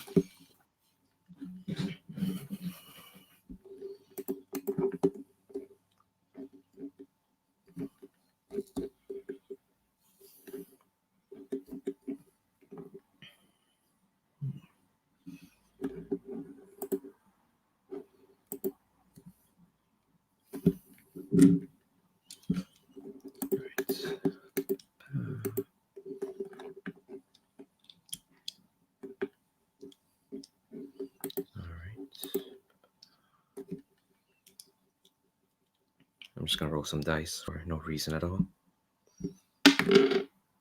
Ew. It's not great.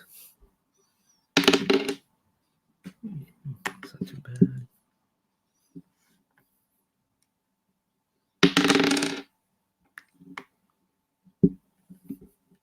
And last die. Okay.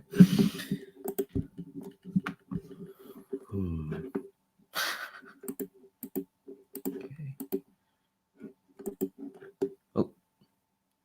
Oh. There you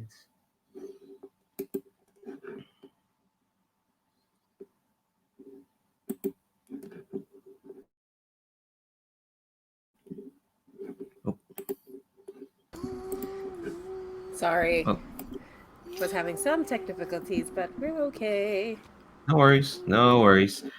Cool. Everyone's back. How are folks doing? Just do a quick check-in. Are folks okay? I have a kitten snoozing in my lap and purring. Aww.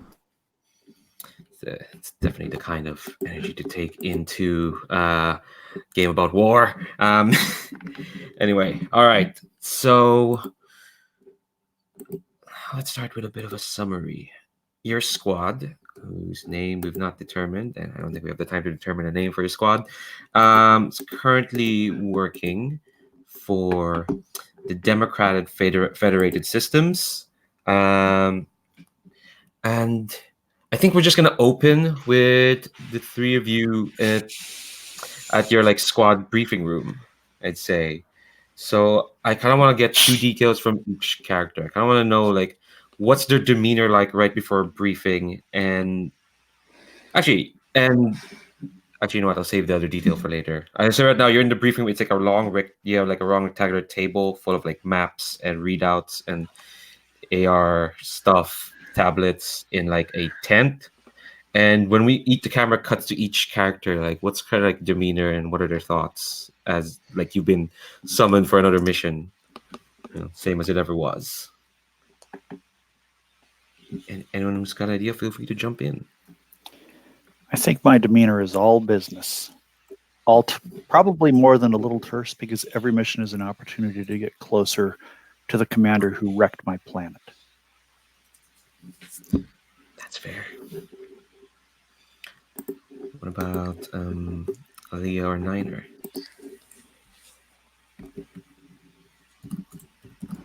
I feel that Niner they're focused, but they're also kind of they know that it's important to stay relaxed and to stay open. So they're just sort of leaning against something, keeping their eyes open, but quiet, just waiting for other people to take the lead.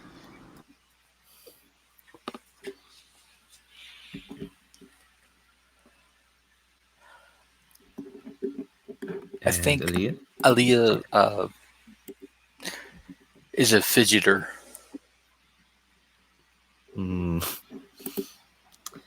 Like she has that one leg is just tapping her foot incessantly, and she's fiddling with a pin or something in the other hand.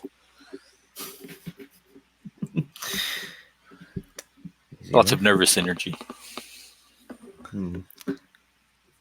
I think your briefing is scheduled for a specific time, but I think there's the 5 more minutes go after the allotted time, so there's just like a bit more tension. Your direct superior is keeping you waiting, and then when it feels like they're not going to show up, I think the 10th flap opens, and here's the second detail I want from each of you. I want each a detail of what you think about your commanding officer, your direct superior, and that so that I don't have to create a character like whole cloth. What I want to know, like, what each character perceives their commanding officer, whose name is Azure Rhodes, Hmm. like Captain Azure Rhodes. Cool. Um, I think Niner can sort of like sometimes sort of surface sense people's, like, not necessarily their thoughts, but sort of like their general, like, aura, like their general. Um, and Niner always feels like this particular captain is, um, yeah, I want to say easily distracted. Like I always feel like the captain's not completely there with us all the time. Like, for whatever reason that Niner's not aware of.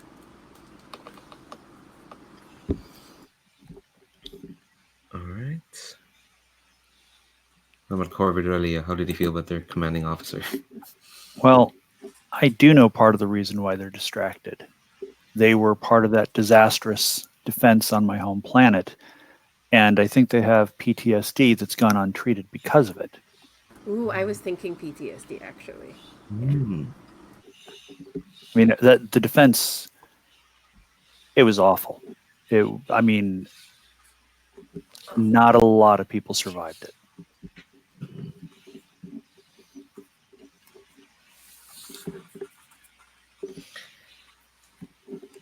And Ilya, how do you feel about your commanding officer? I think Aliyah sees him as a little too pompous,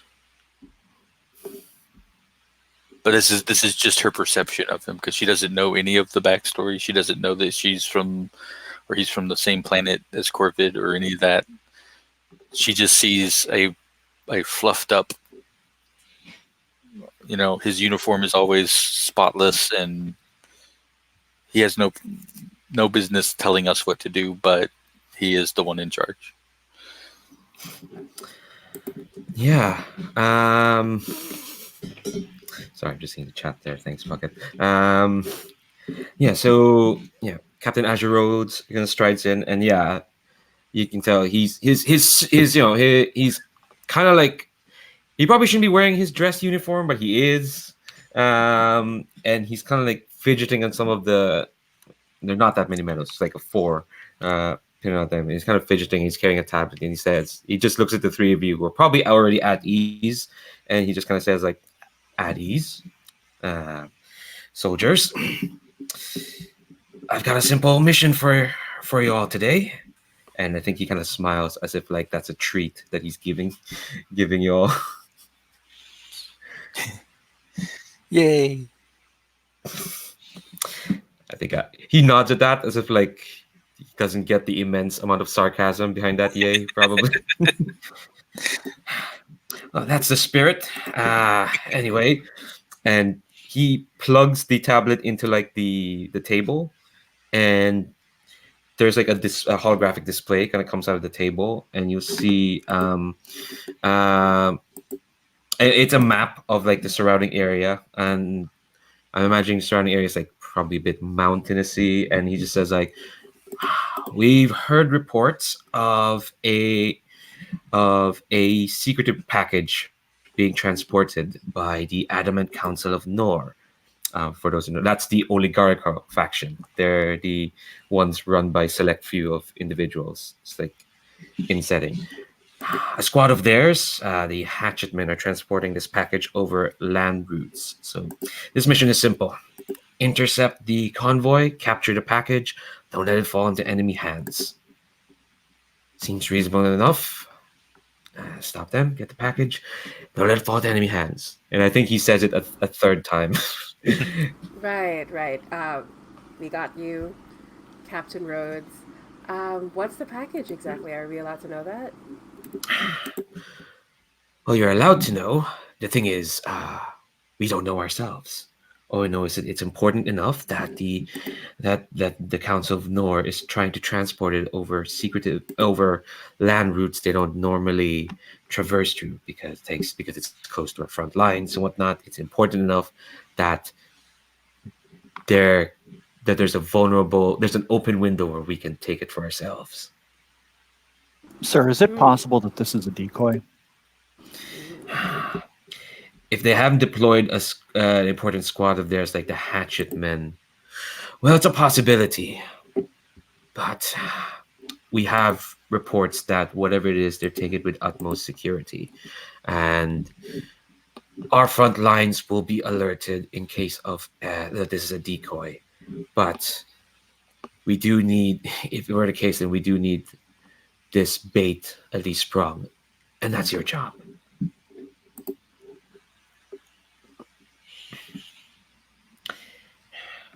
Collect mysterious package and or trigger ambush. Got it.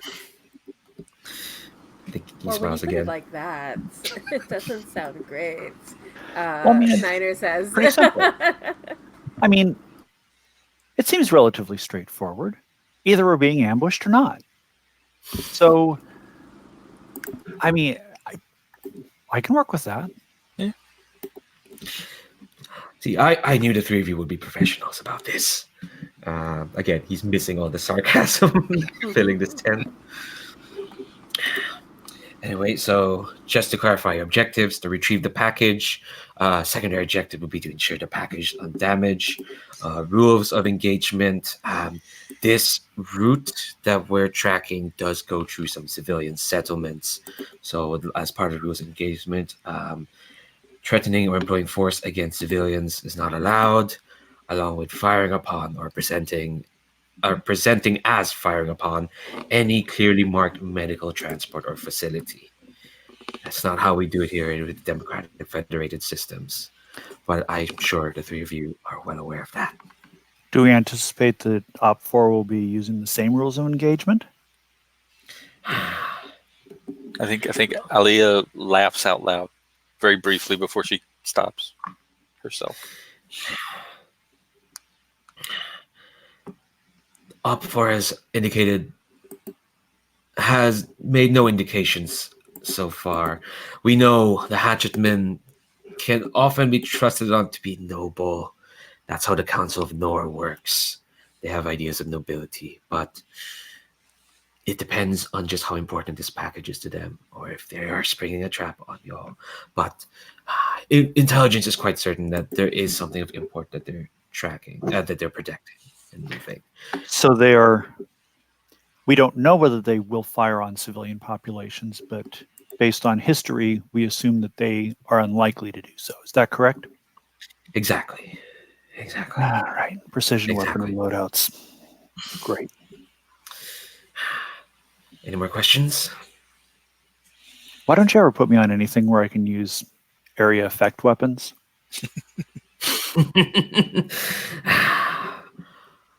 Well, I remember you did put in a request for that, Officer Corvid. We're still processing that request. It takes time, after all.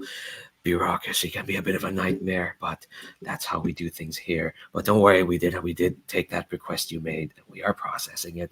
And he'll go on for like another 2 or 3 sentences. All right, so we're moving into the pre-engagement role phase. So this is like gathering information about this operation. So there's like a number of things you can do, and most of them either revolve around your action ratings.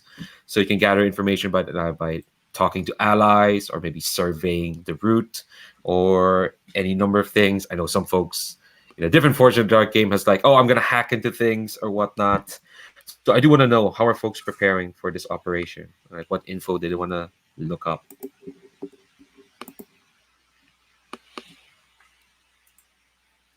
I think I want to study the route. I want to pore over the map. What are possible ambush points? What could give us an advantage? What do we have to? What are possible timetables? But purely just like going over the maps and like calculating different likelihoods and percentages and My character's much better at numbers than I am, so.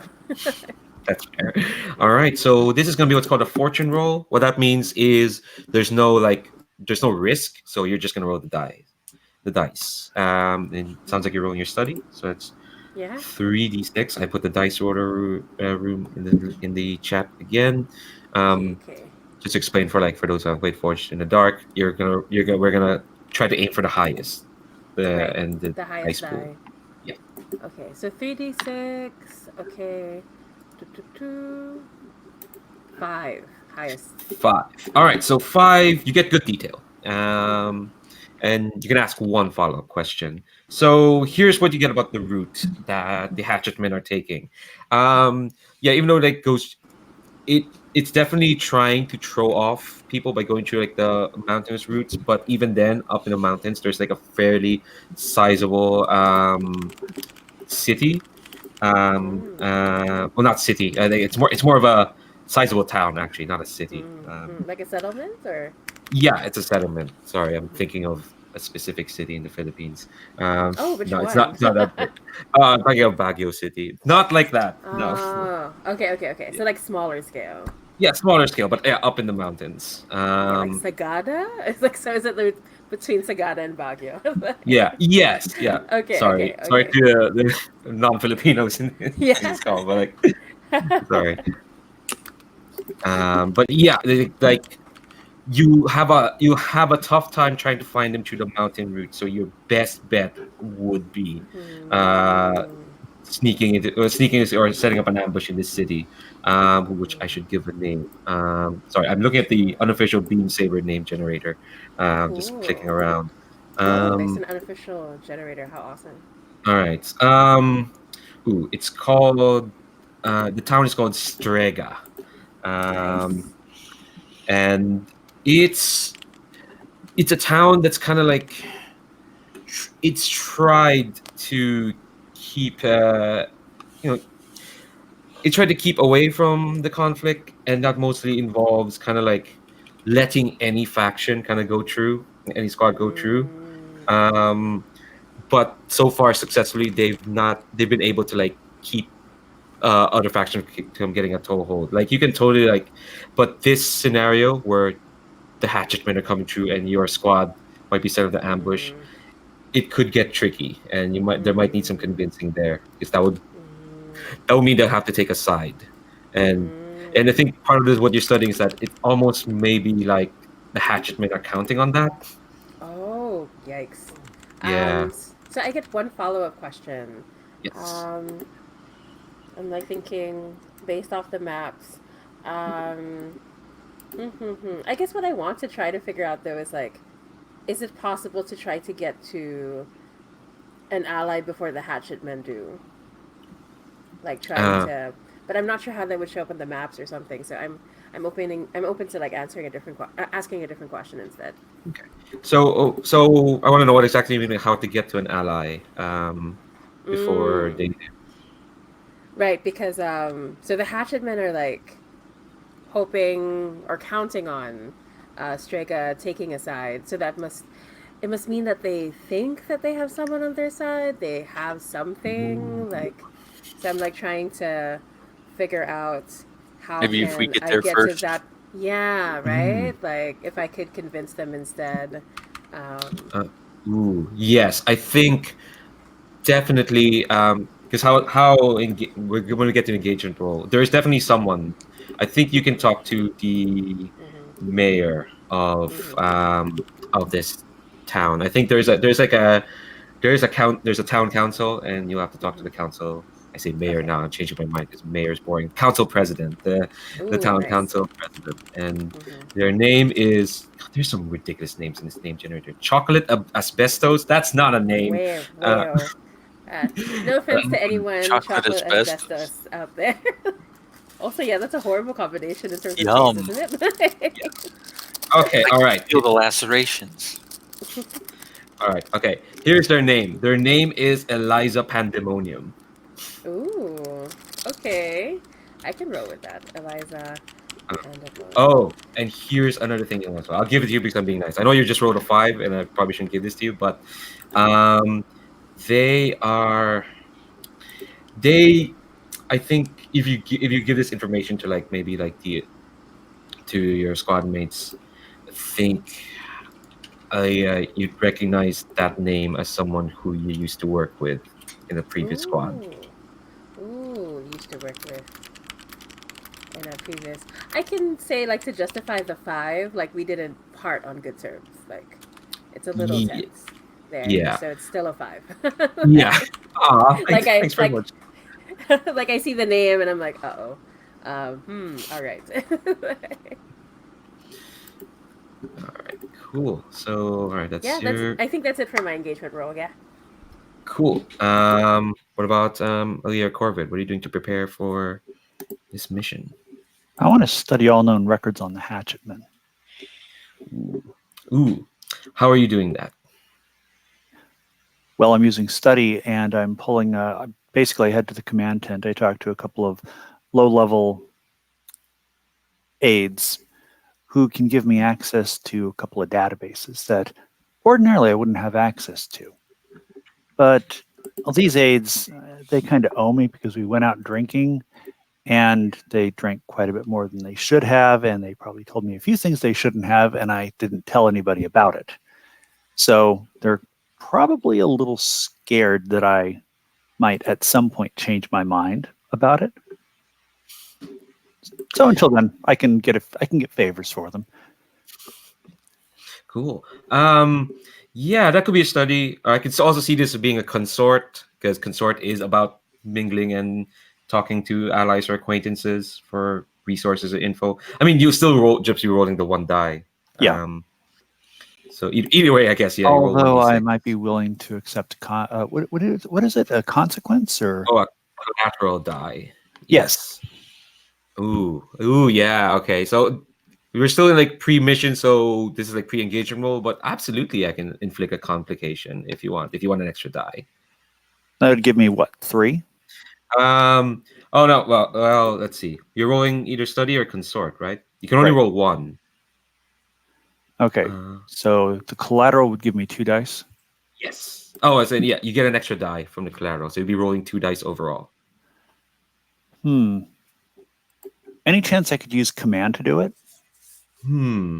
I think you'd be commanding with instances of fortune roll. Yeah, I'd say I'll let you. I'm trying to be nice. I'll let you use command if you're just like telling people like, hey, give me all the info you have on the hatchetman.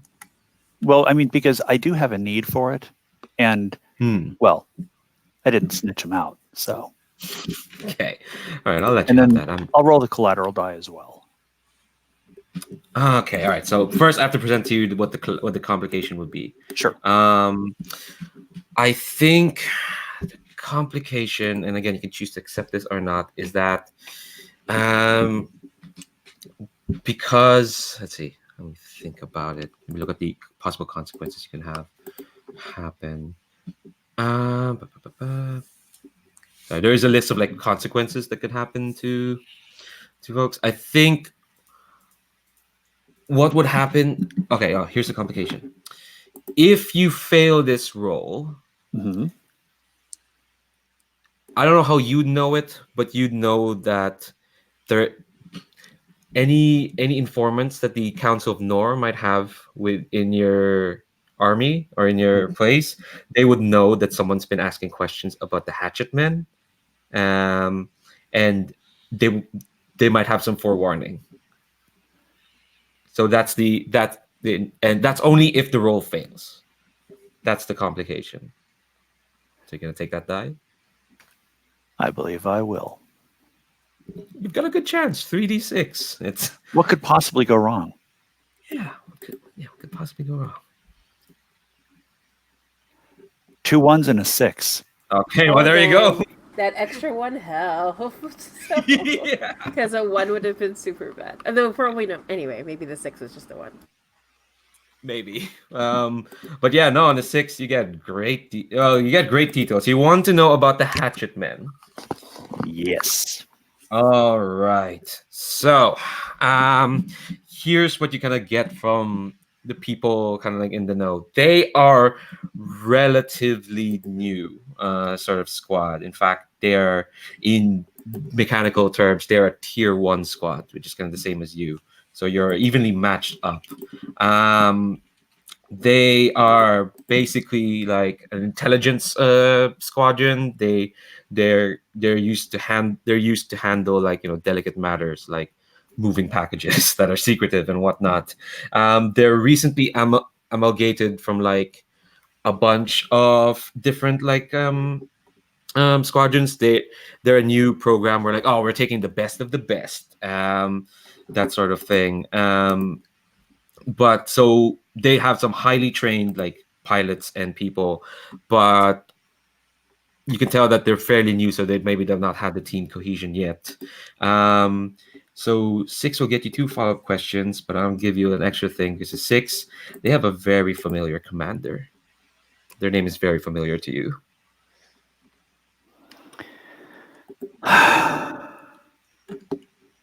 Revenge. Is it Jackson Starth? Oh, is that their name? That's why I'm asking. I would say that I didn't hear what the name of the commander said. Revenge, so I'll say yes. It is that person, you know. Are you willing to declare them a rival?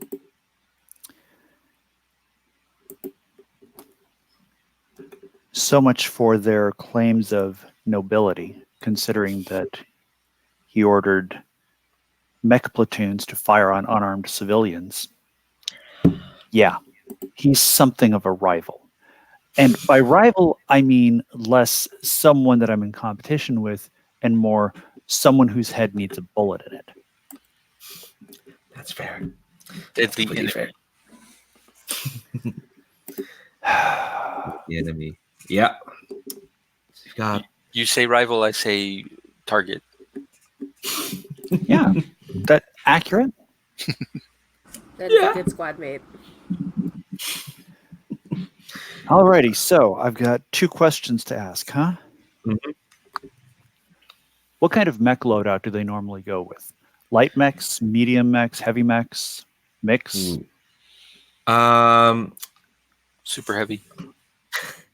No, actually, because this is a secretive mission, you will get, I think, what your intelligence would figure out is like, or the people you talk will say that they normally, when they try to keep things secretive, they will normally keep it light.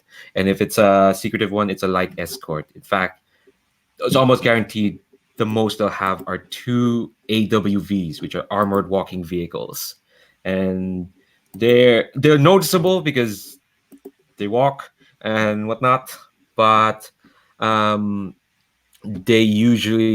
hatchetmen are trying to build a reputation of being like secretive, out of nowhere, and stealthy, to the point where like the most latest missions, nobody even knew the hatchetmen were there until in hindsight. So you'd be going up against a light escort, let's say. Okay. This may be out of scope for the question, but what kind of orbital support do we have? Do we have like orbital strike capabilities? Do we have satellite and surveillance? Let me double check, because it actually, I think your squad, Mechanized Cavalry, actually comes with what's called a cohort, which is a support squad.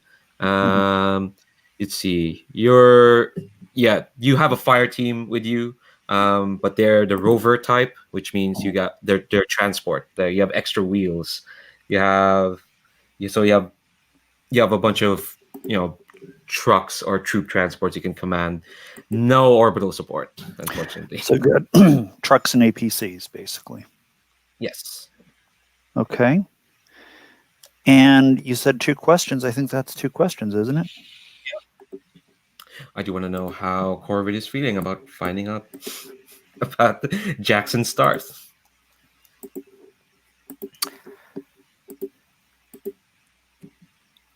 I am regretting where we have to operate. Oh, no. Because All right. if we were not operating in a civilian location, I would be loaded up with railguns. At least 5. Well, we'll see how it goes. Yeah, your ROE. All right, Aaliyah, what are you doing to prepare for this? I think since the most of the mission prep is probably done by the others, I think Aaliyah mostly mentally prepares for what she's going to have to do. Okay, what does that look like? Sitting in her cockpit, looking at pictures of people she used to know.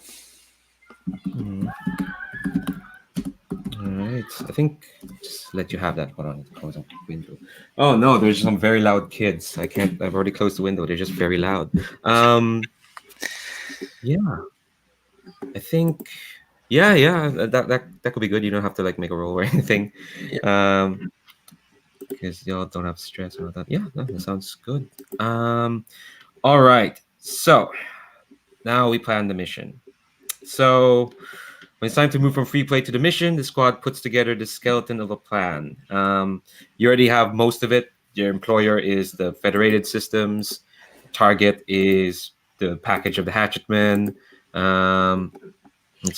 Target are the Hatchetmen. The objective is the package, and the ROE is no threatening employing force against civilians or firing upon medical facilities.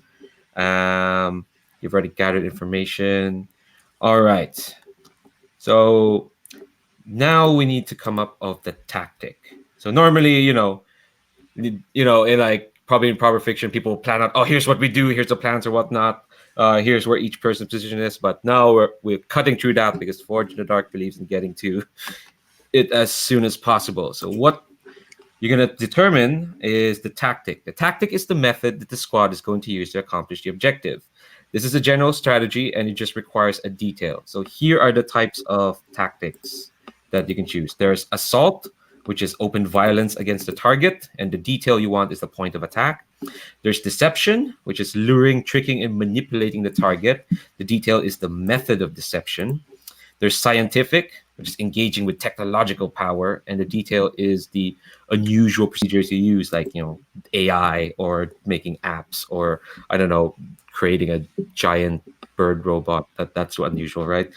No, I would like a giant bird robot. It's not that unusual. The next one is social. That's when the squad negotiates with, bargains with, and persuades the target or the people around the target.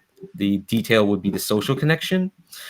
Stealth is for taking action undetected. The detail is the point of infiltration. And transport is carrying cargo and people through danger. And the detail will be the route and the means. Oh, I've spilled dice. Oh no, I've spilled dice. Oops. I'll save those. I'll grab them later in the middle of something.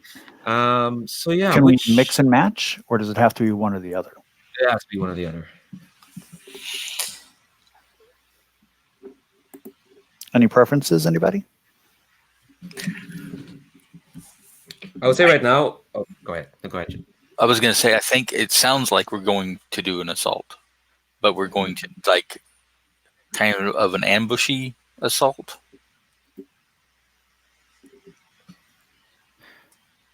Go ahead. I was going to say, my thought was, since my mech is like the least concealable, maybe making it look like it's just broken down and abandoned. Well, a lot of it will have to do with how well we do on the engagement roll. But if we can get to that village before they get there, far enough ahead of them, we can set up whatever we want to set up. Good point. What do you think, Yeah, I'm sorry. Oops. Could we have the choices again, really quick? Just the titles, not the descriptions necessarily. Okay, so there's assault, deception, scientific, social, stealth, and transport. Right, because it's possible that we go in. Like maybe if we want to secure the connection with the. Wait, it's no longer mayor. It's a council president. Yeah, Eliza Pandemonium. Yeah. But But I It's guess quite a it name depends, for a like, council president. yeah. But yeah, I think I'm good with anything really. Like, I'll go with what the group thinks is best. Like doing a social approach would apply to the whole mission, though. Yeah, that's Even right, though we that's would right. want to approach Eliza Pandemonium as a social thing, that can be done as a flashback. And it wouldn't lock us into trying to make a deal with the Hatchet Men to get the cargo away from them. That's true. Yeah, I guess we could go assault then, just to make sure. Because I think that the Corvids' history with their commander is pretty much kind of locking us into we're going to try to kill them all. I don't know about killing all of them. I mean, I'm not bloodthirsty. But and usually if you take out the commander, the rest of them, unless they have some kind of emotional attachment to that commander, are going to say, welp, maybe we ought to just put our hands up and live to fight another day. So really, we might only have to kill one person. Yeah, but it's still an assault. Oh, I'm not disputing that. Yeah. All right. So if you're going for assault, then the detail will be the point of attack.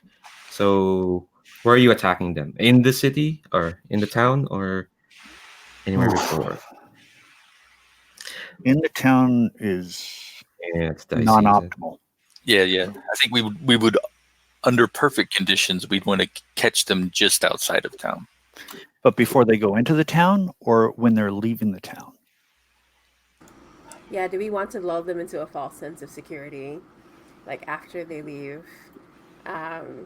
Maybe there's sort of like, we could try to say that there's like a narrow point where they have to leave in a sort of single file, and then that's, if the roll goes well, that's where we like... Because what I'm thinking is, if we try to attack them on the way into the city, they can drive into the city and make our jobs harder, whereas if we attack them on the way out, it'll be harder for them to turn around to get cover. Here's the other thing. We don't have to necessarily have it that specific. I think we could just say in and around the city, and then based on how well we roll on the engagement, we can... Before, after, Yeah. Because if we roll well enough ahead of time, we might have been able to evacuate the town entirely. Yeah, an engagement role really covers a lot. And this explained for like Pocket who've not played Forged in the Dark. If there's any like details you want to fill in, that's what flashbacks are for. Flashbacks are a thing. You can say like, "Oh, we've prepared in the middle of a mission." You can say, "Oh, I prepared for this thing that I'm not prepared for." Right. Like priming a skill in operators. Yes. It's the flashback concept is super difficult for groups to get. It's like the hardest part of playing Blades in the Dark, I think, because everyone wants to plan out every detail ahead of time. Which takes so long, though. And then when you start playing, you're like, no, don't do that. Stop planning. Flashback. Save the details for. So all we need is it's in and around that town, and then we can. Yeah. If we do well, then we can do flashbacks into how we evacuated the city before they got there, or rig the whole town to explode, or called in an orbital strike, or whatever the hell. Right. Okay. All right. So let's build that engagement role. So we have the tactic, which is assault. The point of attack, which is in and around the town, preferably probably after they're leaving. And all right. Oh, before the engagement role, you're gonna pick your loadout. Actually. Loadout is the amount of gear that each pilot is bringing on the mission. Each pilot decides if they're going to be carrying light, medium, or heavy. This applies to both our mech and us? Oh, you can have different loads. So you can have like a light pilot load, and the vehicle's load could be like heavy. The difference is... I wish we could do that after the engagement roll so I'd know what to bring. That's the tricky part. Yeah, but you don't have to say what you're going to bring. You just have to... Is that right? Yes. You just have to specify like what load, and then you can pick it off as you need it, right? You can say, "Oh, this is what I have at this time," and at that. Oh, so if the engagement roll goes well, I could in fact just bring in railgun after railgun and level the city. Yeah. Okay. Well, as long as it's on the list, but yeah, for sure. Yeah. Is it? Yeah, a heavy cannon would count as a railgun, I suppose. There you go. Yeah. There you go. Yeah, so you don't have to pick the items before the start of the mission. You'll pick them during the mission. You can say, "Oh, I have this." The load determines how much you have. Yeah. Okay. Like how much wiggle room you have. Yeah, it's part of the same kind of flashbacky thing. Okay. Where Got it. You just determine how heavy your setup is, and then you just happen to bring whatever you need. Because the game assumes that our characters are very good at what they do, and they know what they're going to need. Gotcha. Yeah. Okay. Yeah. Actually, I do have a question about the mech. Like, so I know why light, normal, heavy matters on a person, but why does it matter for the mech? Because you can't change your mech's load in between missions. Okay. You can do it, but you have to spend like supply points. Oh, so our mecha load is like kind of the frame for the mech. Yes, it's fixed. So then mine has to be small or light or whatever. Yeah, I'll make mine normal. Yeah, still obviously that thinking doesn't apply for this one session, but like that's the main but difference.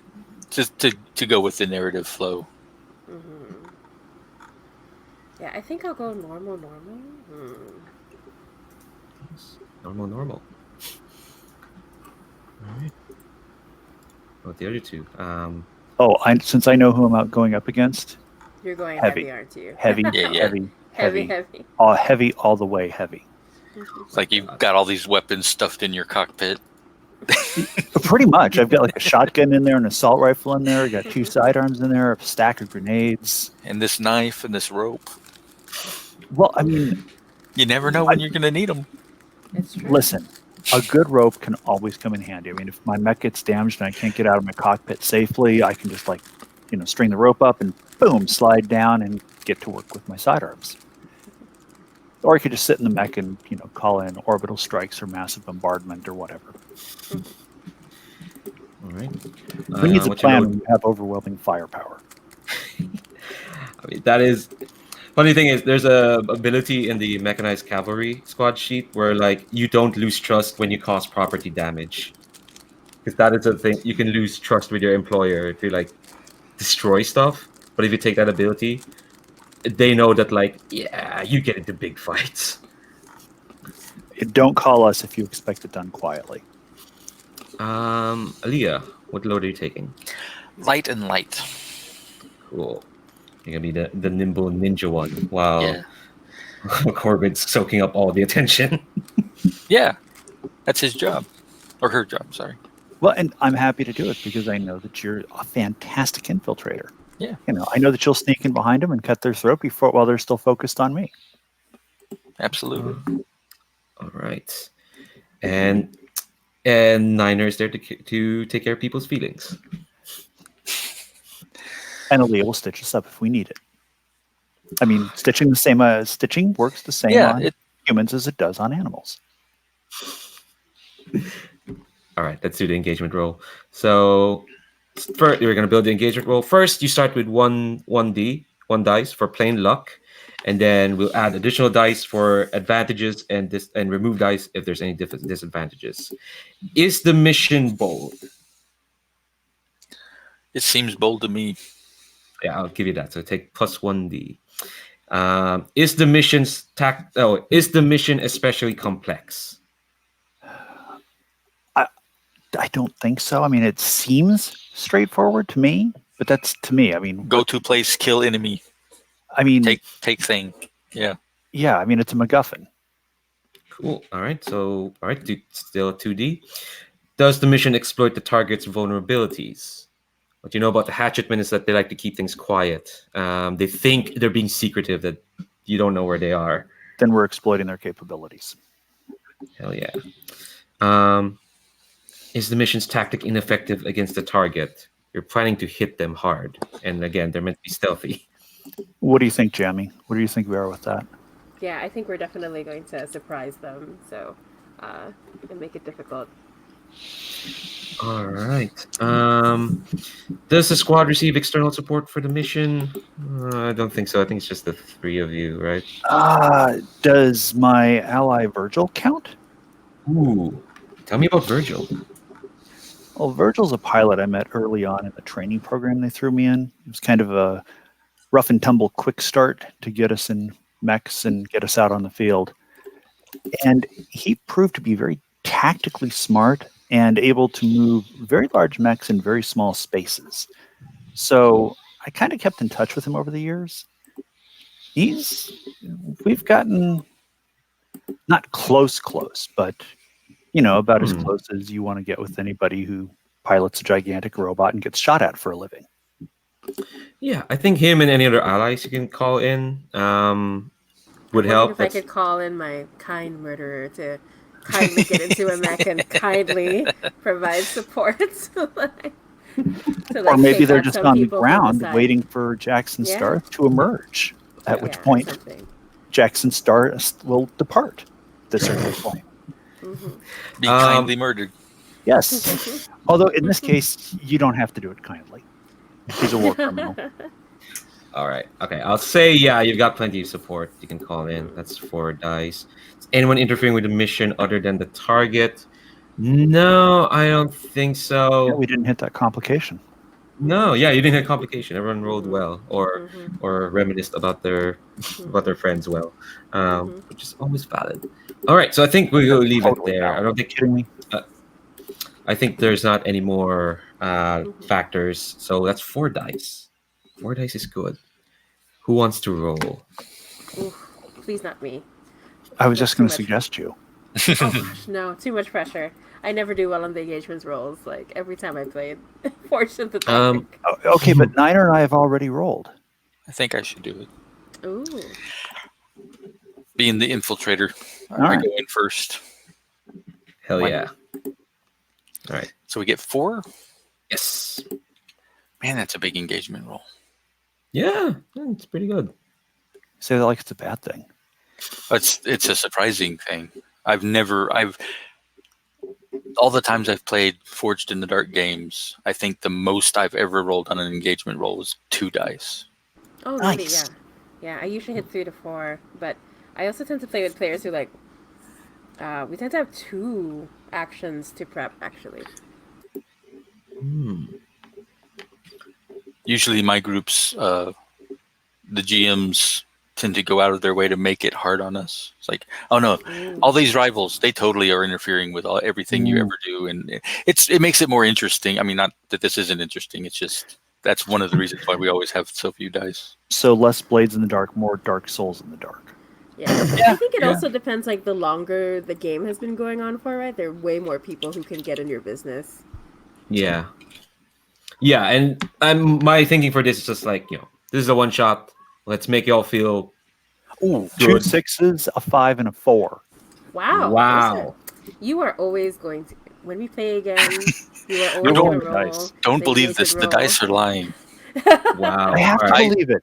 I played a game of Masks yesterday Oh no, how where did I it go? rolled so many 5s. Ooh. You But see, that means you leveled up, I right? knew I that you had leveled up. skills and talents you hadn't realized yet. I knew it. In a one-shot Masks game, I leveled up in the first encounter. Amazing. Yeah, I was running the sprawl yesterday, and I think, there goes another die. I'm gonna pick them up because what we're gonna do is gonna take a break, and then start this engagement roll. I'll stop. I'm not gonna finish my story about the sprawl. Other than that, I think 5 6s were rolled in a row, and you don't even get XP when you roll a miss in the No. sprawl. Oh, Yeah, that's the so sprawl is painful when kinda there's mean no that way. XP. Yeah. Yeah, it's so mean. I'll just quickly say the worst I've seen is I had a player level up 4 times in one session in Masks. What? It was so bad. It was so All these bad. field rolls, he's like, I 4 use my times. powers, please. Oh. It was so bad. I mean, All right. how did they level up 4 times in a session without dying? Well, number 1 in Masks, there are worse things than dying, right? So And you can alleviate stress very quickly. yeah, Right. yeah. But anyway, let's get back to Yeah, well, let's take a break now. Let's take another 10. Cool. Come back at 46 past the hour. And then, you'll stomp through this mission plenty, apparently. Like, OJ. We'll stomp through this don't mission ding. literally. No. The GM's not allowed to say that. It's gonna jinx us. I'm very superstitious. we'll see. Be back in 10. See ya. All right. See ya.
Is everybody back?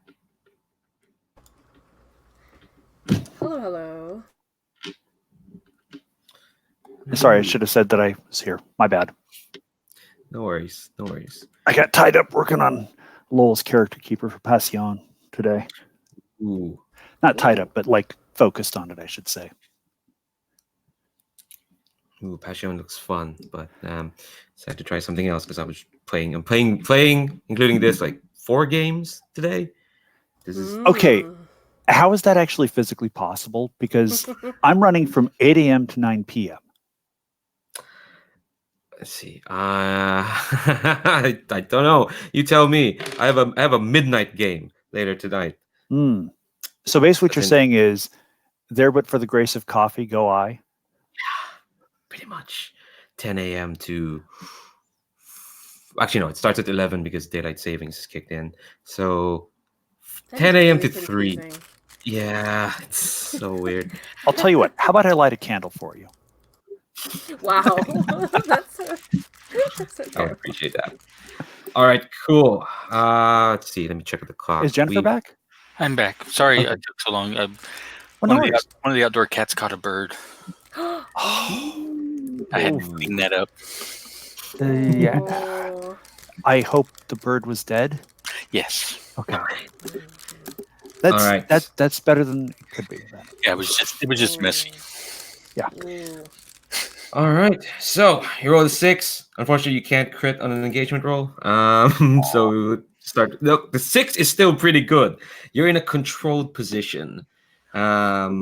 So basically, I'll set the scene, and you can tell me where each of your positions. So you're positioned on the outside of like where you know the route that the hatchetmen are taking are gonna come when they come out of Strega, of the town of Strega. You've negotiated with Eliza Pandemonium that I think it's the city's not fully evacuated, but they know we have war because Eliza's worked at the squad before, so they're about as safely hidden as they can be. So they're in secured positions, like shelters and whatnot. Yes, they're in shelters. So it's not quite a free fire zone, but kind of free fire zone. Yeah, not quite. I will say. I mean, don't deliberately try to bring them into the city. I mean, I don't think Eliza would appreciate that. Okay, and I think you're gonna be positioned like on the road leading out of the city. There's still probably like some civilians out because Eliza knows you don't want to tip off the hatchetmen that an ambush is set up. Controlled position, you're in control. It's fine. Oh, and here's one thing Eliza mentions to you specifically, Aliyah. She says you might want to wrap this operation quick. You've had some feelers from certain other factions asking around. You might not be the only ones interested in this package.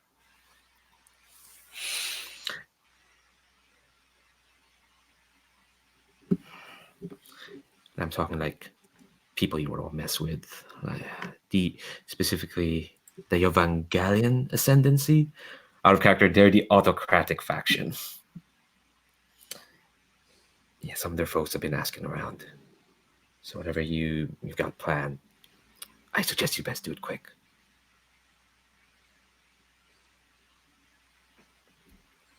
All right. Okay, so, and obviously if you want to negotiate anything else with Eliza, flashbacks can happen. You can say, oh, we've set up a thing to blow up this thing. That's fine. All right, so yeah, the road leading out of Strega. And Strega is kind of like, I'm imagining the Tokyo from Evangelion, but in a mountain for some reason. So lots of like white, just like pokey white buildings, maybe one skyscraper, no, just one tower. It's nestled like in this like small valley, and there are mountains around you, kind of like dwarfing the place, and you're all positioned on the road leading out. Tell me what your position looks like, and you can invent stuff like, oh, there's a brush, or there's a trench, or no, that's so obvious. There's a trench, or there's a forest that you're hiding in. That's what the control position gets you. See, I'm being nice. Maybe too nice. I mean, I'd kind of like to have an ambush set up where there's a bridge behind them that we can blow and a very tight pass through the mountains that we can also blow, because we can clean the pass through the mountains pretty quickly. Right, and then like trap them. In a Exactly. specific So we've got a area. nice contained kill box, and we can basically say, "You're surrounded. You can surrender now, and most of you can live through this. Although Jackson, you're catching a bullet one way or another, or you can all die here." That sound good to folks? Sure. Although I think I am positioned a bit away and above, like up on a mountain. Elevated Overwatch. Yeah. Hell yeah. Good place for a sniper. Hell yeah. Yeah. And I'm coming in with, I think hearing that advice from Miss Pandemonium, with the control position, I'll have my drone set up to try to see if anyone else is like, so we have an advanced warning sign if someone else is going to try to get in on this. Do you want to like make an action roll to see how far away the upcoming Evangelions are? Sure. Yeah, I think. Let me look at my sheet. I think a it lot. falls under. Let's see. Survey. Yeah, it could be survey, but or scan. Which that's the vehicle one. Oh, right, with the vehicle. Got it. I keep forgetting. There are two things to look at. Okay. Yeah, it's a lot. Yeah. Okay. So I have one die, right? Yeah. Can. Okay, yeah, all right. So you have one die, so you can either push yourself or accept a collateral die for another one. Let's see. Okay, what does the collateral die do again? So it creates that's like the devil's bargain, basically. Right. Okay. So, yeah, I'm always gonna say yes to a devil's bargain if I'm gonna be honest. Okay. All right. So you'll get this die, but what's gonna happen is that because you're kind of concentrating your drones, I don't think you'll be able. I think because you're concentrating on like making this like field, there's drone field so you can scan for upcoming targets. Your attention is gonna be away from the ambush for the moment. Sure. Yeah. Yeah, I think that's acceptable to Niner. Like, they have a lot of confidence in the rest of the squad, and they want to make sure. So, quick question. Yeah. Is there a way that I can assist on this roll to give her another die? Yes. Tell me how you're assisting. Well, I have a couple of ideas. One is that maybe Virgil is set on the outskirts of the city somewhere, acting more of as a distant early warning system, a scout, if you will. And obviously that would mean that Virgil can't help with the ambush, but I think the ambush is pretty well covered. Another is, I think I have 2 times permission. I can assist a teammate without paying stress. So, yeah, you can totally do that. Ability. Yes. Okay, so which of those would you prefer that I use? I would say it's up to you. Do you think it's worth paying the stress now or not? Well, Depends on on where 2 times permission. I can assist a teammate without paying stress. Yeah, this would be one of the 2 times if you choose that ability. You know what? Let's do that and keep Virgil on the table for later. Sure. So how'd you prepare for this? Well, I talked to one of the tech guys back at base and had them tinker with your drones. And I'm sorry I didn't tell you about this beforehand, but they have a wider scanning range now. I didn't figure you'd mind too much. Oh no, not at all. My drones are your drones. Totally cool. Wow, such a team mom. Yeah, So that's why mom is mom is everywhere. That should be your call sign. Mom is everywhere? Mother. Or just mom. Yeah, mother sounds appropriate. But yeah, I'll go ahead and roll with 3 dice then. Is that right? Yeah, this is Okay, controlled. I'd say great.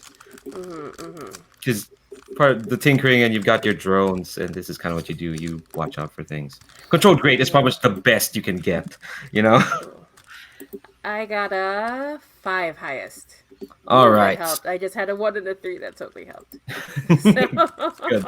All right. So I think you spread out your drones and you scan around for oncoming targets, and yeah, you spot a. Let's see. Let me look up the mission. Okay, you spot a convoy driving up to what looks like a mountain path that looked a bit too rugged to have been noticed, but you notice them and you see like you detect. Let's see. You detect 3 jeeps and a custom AWV on an armored walking vehicle in wolf form. Is what you detect. So I'm gonna put a clock on the table because it's a 5. I'll say it's a 6-step clock. And the clock is arrival of Evangelion squad. So the main thing what you get from that is that you now have a timetable, and I'll say right now that clock will be added if like complications happen. Evangelion. Because there's control position, it's not the worst. I might be misremembering some stuff because it's a 5 and I've not actually run Beam Saber in a while. Oh, my browser's freezing. Oh no. My browser's freezing. Oh, it's spelled that way. I thought it was like totally like Evangelion, like like the anime. Yeah, I pronounced. Oh dear, my browser's freezing bad. Give me a second. Ooh. Sure. Wow, I didn't realize you could have clocks here on Roll for Your Party. That's so cool. Yeah, it's really cool. Actually, here's the complication I'll add. It's a 6-step clock that starts with 1 tick. Ooh, okay, It's a 0 to 5. Sounds fair. Yeah. Totally cool.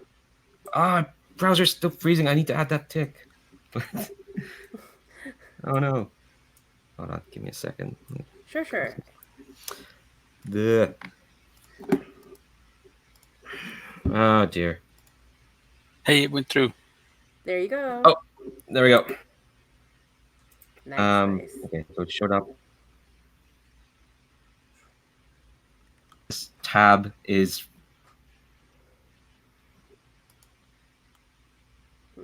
being really slow. I'm sorry about that. Can you still see me? It's okay. Technology problems happen. Yeah. I think Your video is very stuttery, but yeah. the audio is fine. Oh, the audio is fine. Okay. The video's coming back a bit. It feels like I feel like it's okay. Oh, what a saga. Okay, yes, there we go. Yeah, I'm moving the clock now. Cool. All right, add a tick to it. Cool. Now the video's out of sync with the audio, but it's working. Yeah. Oh, technology. Froze Oh, again. no, we have 2 ticks. No, not 2.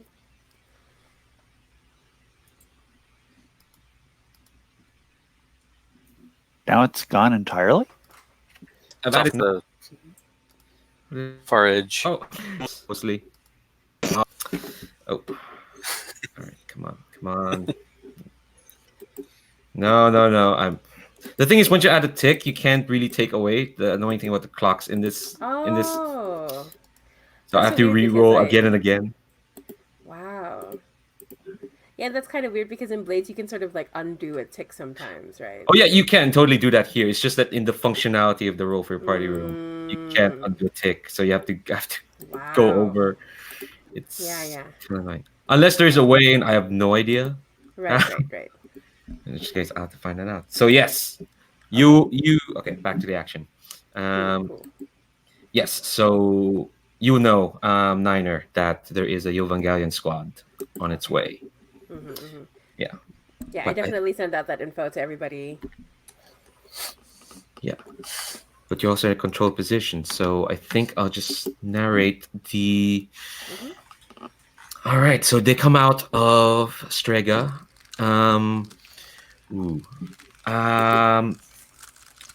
There's that one mech in front. I described it as actually no. I'll let you describe it. I'll give it to you, Corvid. What does a council of Nor mech look like? Well, there's a lot of different frames and chassis and configurations. But this one in particular is basically kind of a tall, spindly walking mech. It's more of a scout mech. It's basically just, it's speedy, can dash around, but it's mostly just there to deter forces that are less serious and less prepared for such an event. It kind of deters your average garden variety bandits, maybe people with a couple of APCs. That sort of thing is they're not going to mess with it. Us, we're a little different. Nice. So I think what you see is two sets. As two of those tall, spindly mechs who do kind of walk in this weird, ethereal fashion. Between those two mechs is a almost very normal looking APC, and I think. Since you rolled 6 in the control on the position, I think I don't know. I'm not going to make you roll to make the collapsing of the bridge and the collapsing of the pass away. I think that's just going to happen. So I think once they're in the position you want them to, boom goes the bridge, and boom goes it's creating a rock slide blocking their path. And I think the two mechs kind of just fold out, and you can see just only they're not bristling with guns. They're not that heavily armed. Suddenly you see machine guns kind of come out of their hands, and they're aiming around them. They're trying to aim around, but again, control position. They don't notice any of you so far unless you make yourself known. So who's going to make the first move? Is there a way to contact them on their comms channels without revealing our position? I think that's, if you don't want to reveal your position, I think that's an action roll. And if only my browser would let me load the spreadsheet. How dare you? How dare you? Come on. All right. You know what? I'll just give me another second. Sorry about this loads. I'm really sorry about this. That's okay. That's okay. Yeah, these things happen. If I've got to do an action roll, might as well ask if I can somehow target them at the same time and paint them with targeting mechanisms so they know that they have been targeted and they can pay attention or not. Ooh. So if I can do that without revealing my position as well, might as well, try to get a 2 for there. Okay, I think I'll let you do that, but let's see how the roll goes to see if you reveal your position or not. So you can tell me how you contact them, and kind of make a point of targeting them. Which would this be? I think it might fall under bombard. Ooh. No, I think bombard is when you actually do it. This is a threat. Okay. So would that be consort or command? That would be command, I'd say. All right, so there's 2 dice. You force immediate obedience. You're in a controlled position. Let's say the effect is going to be standard. What do you say to them?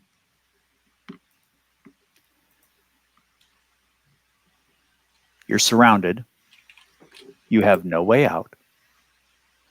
You can either choose to die right here, right now, or you can surrender your package and Jackson Starth and live to see another day. All right. Roll your consort. Well, your consort, your command. Do you want extra die with that? I believe I would. All right. So you can either push yourself to get an extra die, which means 2 stress, or take a collateral die. Can I do both? No, it's one or the other. All right. What's the collateral? The collateral is 2 more ticks on the Evangelion clock. I'll take 2 stress. Okay, cool. All right. Because I think that fits more with the fiction because, this is the war criminal. Mm-hmm. So cool. I'm at 2 of 9 stress now. Yeah.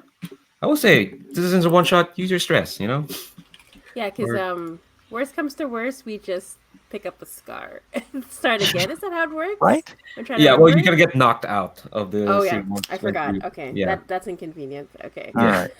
Rolling. Treaty 6. 3 threes. Ooh. Ooh. Don't worry, you're What? with a controlled position, so it's not the worst that could It's not happen. the yeah. True. Yeah.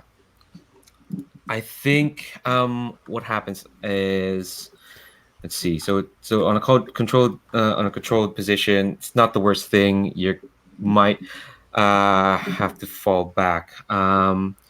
Okay, here's what happens. You say you want to surrender the package in Jackson Starth. Um, Here's kind of what happens. Where are you positioned? I believe. I'm assuming there's at least a small copse of trees that's off to heading out. If you're staring from the town, looking outward, it's off to the left, past the bridge. Okay. I mean, it's one of the very few places for concealment, so they pretty much know where I am now. Yes.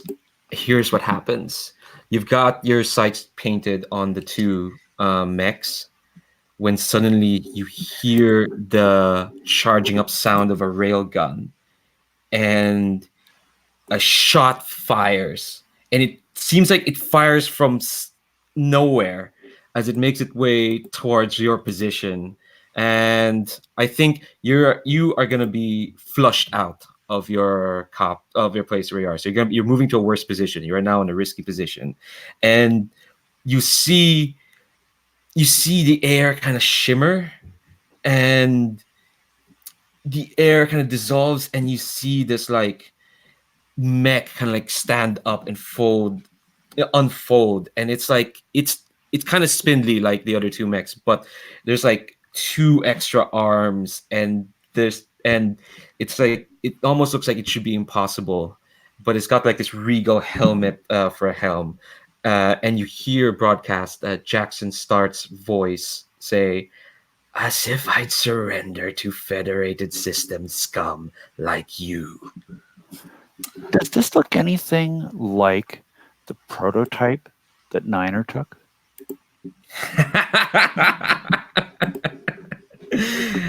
It looks like a completed prototype for sure. Oof, And oof. I'm gonna add a thing. So you've declared Jackson Start as your rival. Mm-hmm. Rivals at a minimum are an 8-step clock to beat. Whoa, 8? Yikes. Yes. Okay. Yes. But we have 3 full clocks. Oh, you want everyone to pull their drives, huh? He's the leader of these forces. If we take him out, that may end the fight right here. Oh, all right. We'll talk about that in a moment. Because, geez, I did not even think about that. I want to go to. I mean, that's kind of like making friends with him, right? Well, it just says permanently remove a rival. It has to fit the fiction of how you want to permanently remove him. And you've said from the start you want to shoot him in the head.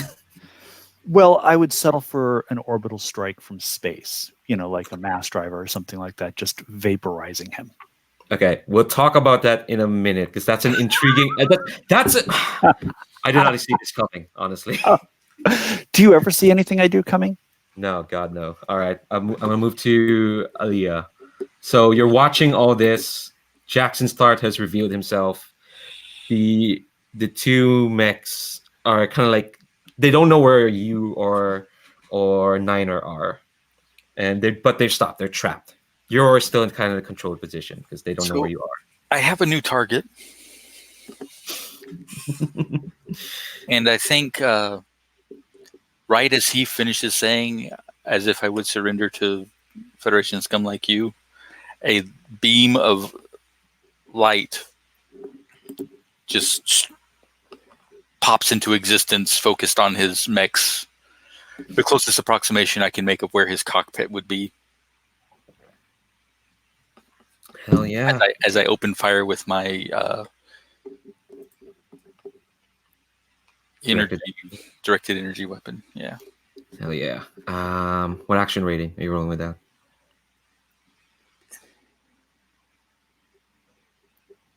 would it be destroy? Ye- in a sense, yes. Destroy is like employing overwhelming destruction, like carpet bombing or smashing a building.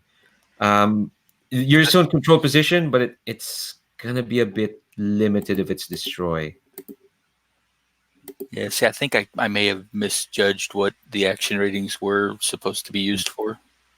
Yeah, what you're doing for is more of a bombard. Yeah, and I think I put the 2 points into destroy, thinking that the destroy was what bombard does. Not I'd because like I'm to terrible. throw in an assist. Can I put the 2 that I put in destroy in bombard instead? I'll be nice. All right. Mainly because there's not much time left. Yeah, I'll be nice. Yeah, sure. What's the name again? Corvid. You can throw an assist. How are you assisting? This is my second free assist. But I think what happened is that before this all got set up, we set up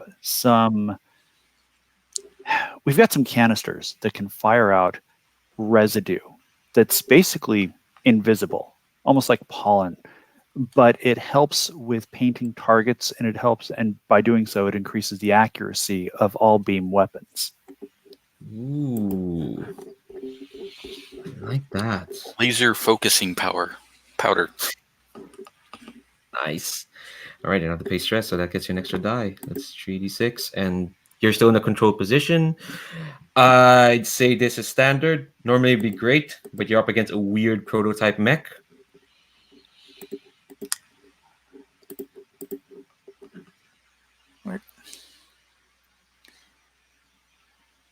Sorry, I'm just kind of scrolling around looking at. There. I also get +1 dice from attacking from hiding. Ooh. Yes. Yes. Sure. Nice. Nice. All right. 4 dice. Yeah, 4 dice. Unless I you want told to push you- yourself or take collateral. You can roll 5 if you want, but 4 is pretty good. Oh, I kind of, I think I will push myself. Okay. I have this one friend who just insists on rolling with only 1 to 2 die all the time whenever we play Forward to the Dark. It's very stressful. Your friend's ridiculous. So let me delete those and put 5. So it's 1 stress or 2 stress? 2 stress.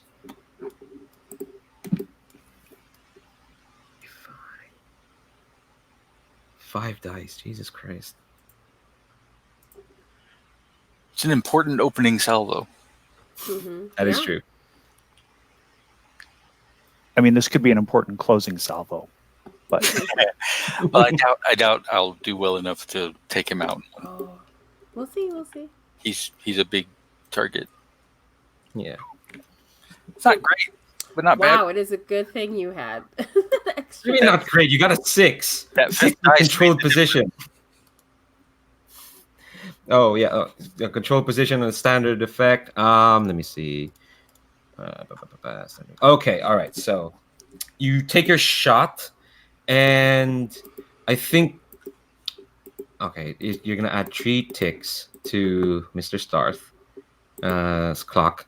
You take your shot. Yeah, a brilliant beam of light. And I think it looks like it slices through the mech, but I think you're keen enough to see that what you're actually seeing is you can see the mech kind of like it's shifting around to just barely avoid the shot. It's like its components have shifted to make a hole.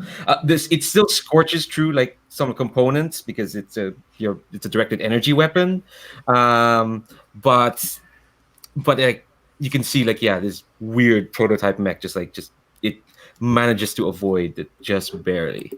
And I'm going to introduce another thing that rivals can do, because having an 8-start clock is just the start. What they could also do is they have a number of rival actions. They have as many rival actions as they do the number of players facing them. What that means is that they can inflict a consequence at any time. Ah, ah. So here's what happens. They they avoid a shot, and one of their arms kind of like blossoms out, and out shoots out like almost like a rain of tiny drones, like smaller miniature versions of your drones, Niner, and you can feel like the area kind of being scanned. And Niner, you're gonna feel suddenly, you're gonna see, I think you can barely see like because you're still scanning for the other drones. You see that suddenly the mechs that were guarding the APC, they've targeted you. You're now in a risky Ooh. position. Ooh. Okay. What do you do? Let's see. So from my risky position, I'm going to but they're still far off. Like they're not that up close, but they've targeted me. Yes. Okay. I'm going to let's see.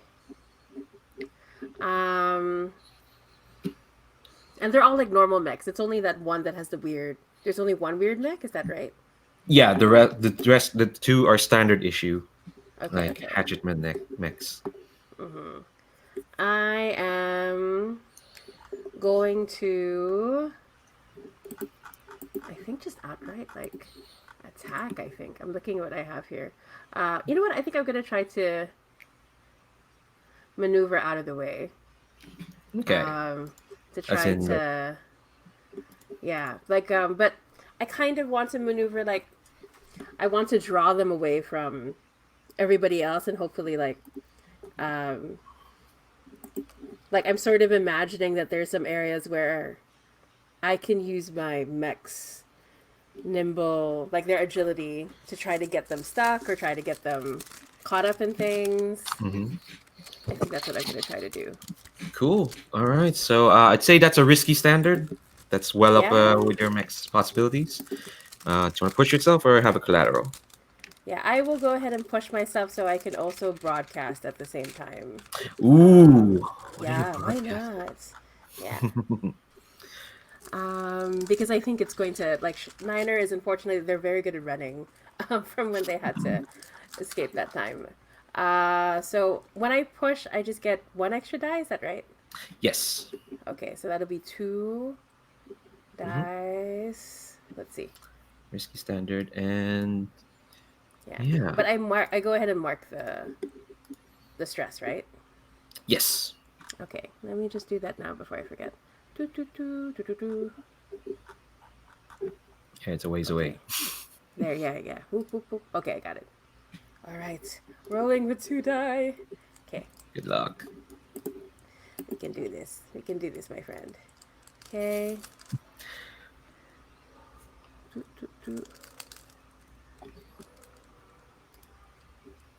5! Not bad. Yeah, not bad. Not bad. All things considered, we're just 2 die. Okay.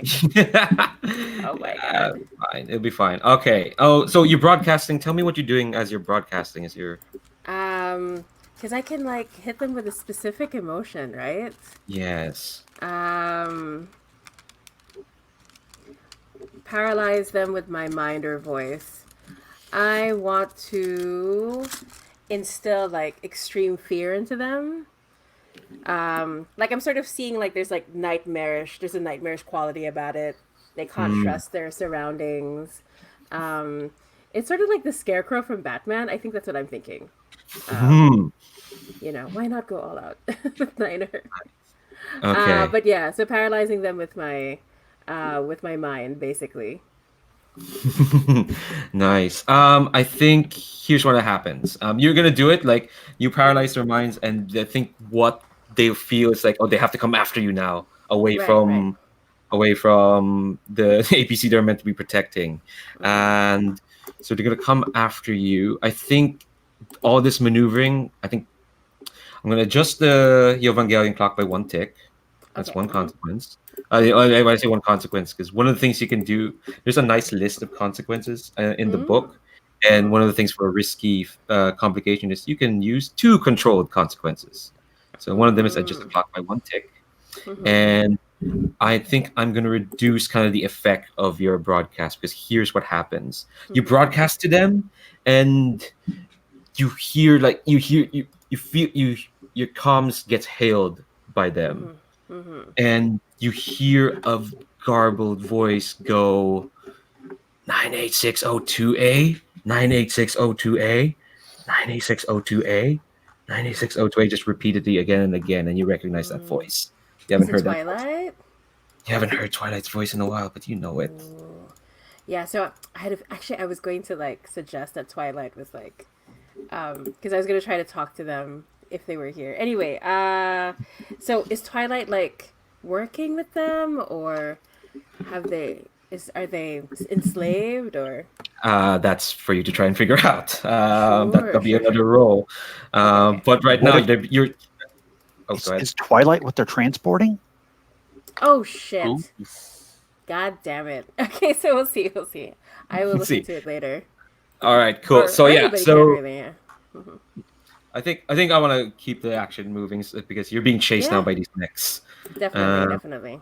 Cool. All right. So we'll come to you, Corvid. So Jackson is there. I think you. No, I don't think they're reaching the same mech, but you recognize the voice anyway. That son of a bitch. First off, is there any way that I can task Virgil to help Niner? Yeah, absolutely. What do you want Virgil to do? At the very least, lay down some covering fire. Maybe even fire for effect. All right, let me double check how allies help. Oh, that's the section of rivals. All right, so you and then knowledge because we're an ally. Okay, all right. Here's what's gonna happen. You are gonna let's see. You're gonna tell me when's the last time you met up with Virgil, and you're gonna roll an action roll appropriate to circumstances. So that action will determine how well they help out your friend. It's been about a month since we last went out on a drinking binge. And we tied one on and we tore it up. And we woke up in the brig the next morning. And when they cut us loose because they felt we had sobered up enough, we went to the nearest bar, got a couple more shots, and toasted each other's health. And, well, then we were on our way. Cool. That sounds like you were consorting with him. Oh, I think that's probably a good way to put it. Cool. All right. So this is a fortune roll, but if you want to add, you want dice added, I can totally do that. But if not, you just roll that d6. Okay. What happens if I roll a collateral die? Well, I can add another complication, and really the biggest complication right now is again the Evangelion squad. I'm gonna add another tick to it. You know what? I'll just roll one. Okay. Living dangerously. Well, I want to save the stress and keep it for Jackson. You know. Yeah, that's fair. 6. Oh, Wow. meant to be. Fuck. All right. So here's what happens. That means your relationship with Virgil remains strong. You're best bros. So what this look like is that Virgil is going to provide covering fire for Niner. So next time when you roll Niner, you're going to take either improved position or effect, and that's going to be your choice. Ooh. Okay, I'll take note. Yeah. When we get to you. Thank you so much. You're welcome. And then, Cool. now that I know where Jackson is, I want to bomb the shit out of this motherfucker. Wow. I like how it was like I'm just gonna help out squad mate and then destroy. Hell. I gave him a chance. Didn't work. So I guess I have to go full aggro now. So I'm really, really, really glad I took that heavy load out. God. What are you hitting him with? Everything. Yeah, in the short version. That's the TLDR version. But this is definitely a bombard roll because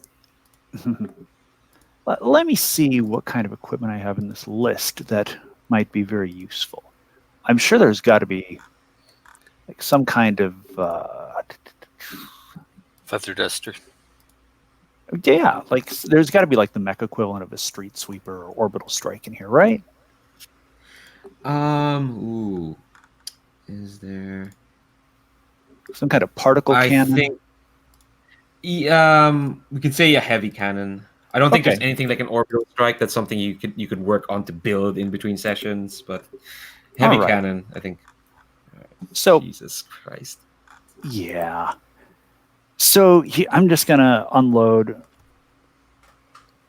Well, let's see. I've got a heavy chassis. I could put 2 heavy cannons on here.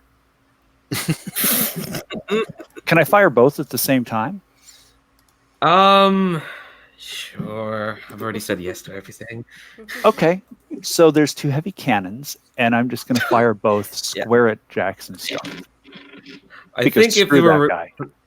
I think we were playing this IRL. I don't think you were allowed to do that, but because of the drop down stuff, you can have multiples of the same Also item. because it's 11:30.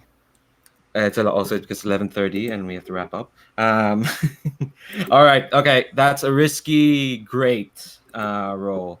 That's with 1 bard. Do you want to push yourself? Do you want a collateral die? Oh my god, are you kidding me? Of course I want to push myself. Yeah. Now, is there any Okay. assistance that any other teammates can provide to help with this? I would say Aliyah can help. I think I can Aliyah, how are you? targeting information. Mm-hmm. All right. So Maybe take maybe 1 that stress. laser hit kind of disrupted the cloaking field or the quantum superpositioning armor or whatever it is. Yeah. All right. Yeah. So how many dice am I rolling here? You're rolling. Let's see. You push yourself and you get an assist. Plus your bombard. That's 4. 4 dice. All right. I'm gonna roll the first 4 dice on Aaliyah next to Aaliyah's name. 2 6s, a 3, and a 1. Ooh. Wow. Very Okay. cool. That's a crit. Very Yes. cool. Crit the motherfucker. Yeah. Like just Crit the motherfucker for sure. All right. On a, With 2 heavy great. cannons. It's on a great effect. Okay. All right. Let me see this clock and how many ticks that adds. Woo! Wow. All right. So the thing is, you're gonna fill up his clock. He won't be permanently removed because you need drives to do that, but he will be defeated in this seconds. What does it look like when your cannons pound yeah. his fancy armor thing? The shells hit his mech, knock it off its feet, into the side of the ravine, where it crumples like a tin can.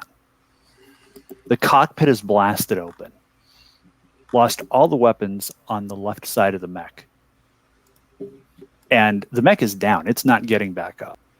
I mean, the legs are just twisted beyond recognition. And the cockpit is open. And he's still in there struggling to get out. But his harness got damaged in the attack. So the only thing he can do is basically sit there and hang from his harness because he can't even cut it to get out.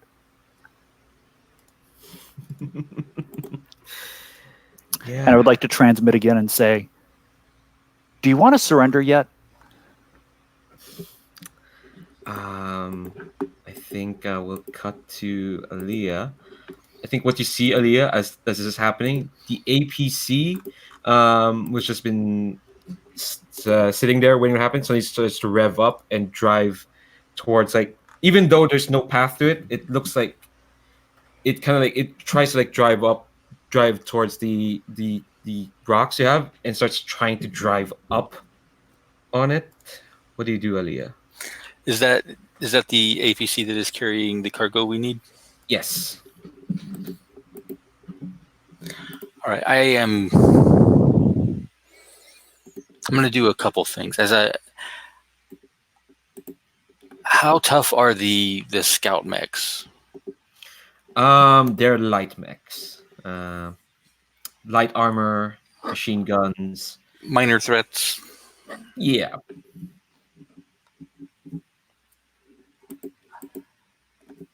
Is there any kind of demoralization effect that they have at this point from just watching the command mech get crumpled? Oh, what that means is just like you're back in a controlled position. Because the command mechs are crumpled, Oh. Okay. Cool. Oh, and yeah, I should have mentioned that. I should mention that you're back in a controlled position. um,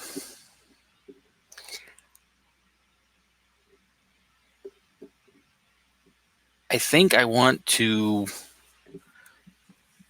do a little flashback Mm-hmm. to set this up narratively before we leave on the mission. In addition to the sensor changes made to Niner's drones, we also installed reflective mirrors on several of them. Mm. And as he's blasting the command mech away,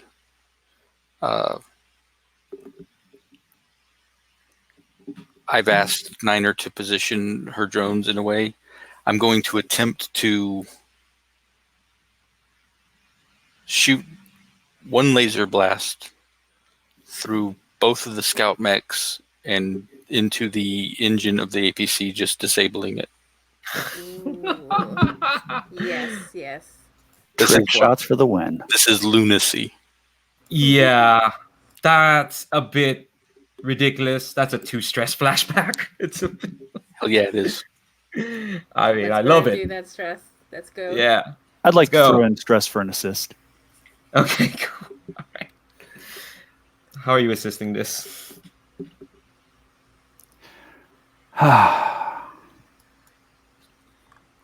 Well, let's see. I already improved the sensing range of the drones. There's already like a targeting mist in the area to improve targeting. So much. Jennifer, do you have any ideas?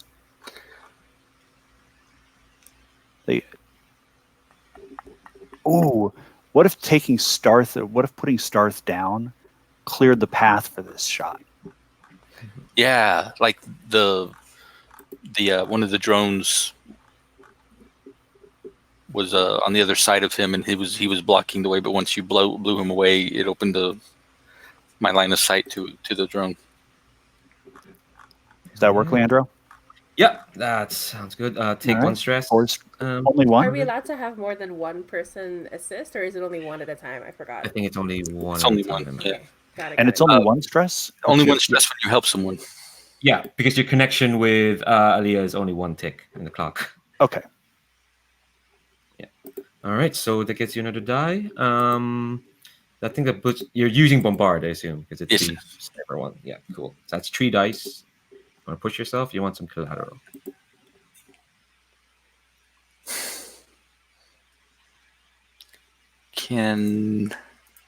That's the wrong one. Can I push myself and collateral? No, it's usually one or the other for those two. I think collateral would be dangerous since I'm shooting at the vehicle holding the cargo we want. That's smart. That may or may not be my teammate's friend. I really don't want there to be collateral. Oops, I blew it up. So yeah, That's fair. and I know that exactly if I did a collateral dice, that would exactly be it'd have to be. Maybe. Either that or it reflects through a hospital that we didn't evacuate in time. No. One of the challenges for this mission is the package is easily damaged. That absolutely would have been the collateral. So I'm at. Am I still in hiding? Yes. Oh wait, yeah, because the one person who knew where you are is now dangling off a harness in his broken neck. So I'm back to 5 dice. Oh my god, I'm too nice to you people. I just realized I'm being far too nice. None of you have slipped in desperate positions. That's Keep okay. getting The dice hate me for you. What? Oh my god! No! Oh my god! It was only a Okay. matter of time. Oh gosh! Okay. 1, 1, 2, 2, 3. Yikes! Can I try to make friends with them now? Okay. All right. Here's what happens. Well, the thing's you're in a control position, so it's not the worst thing. Right. It's not the worst thing. So, what happens is the Evangelion clock goes up by 2 ticks. Don't worry, there's still a bit of ways away. And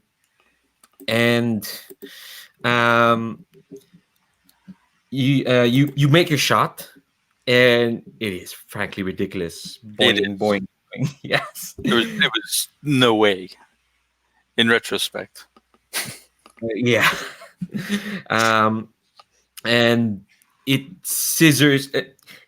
It makes it about as close as like your simulation probably had. It scissors through the underneath of the engine, but it does that as the APC is moving, which you didn't account for. Probably you Yeah. could have accounted for, but that's tricky. So what it does is like it's because it's going kind of full speed trying to climb up the thing. It kind of like flops forward and kind of like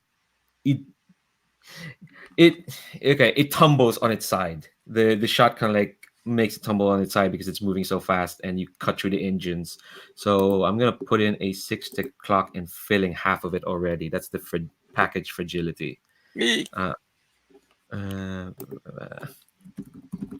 All right, don't worry, you're nearly done with the mission. Honestly, you just need to secure the package, but it's fragile.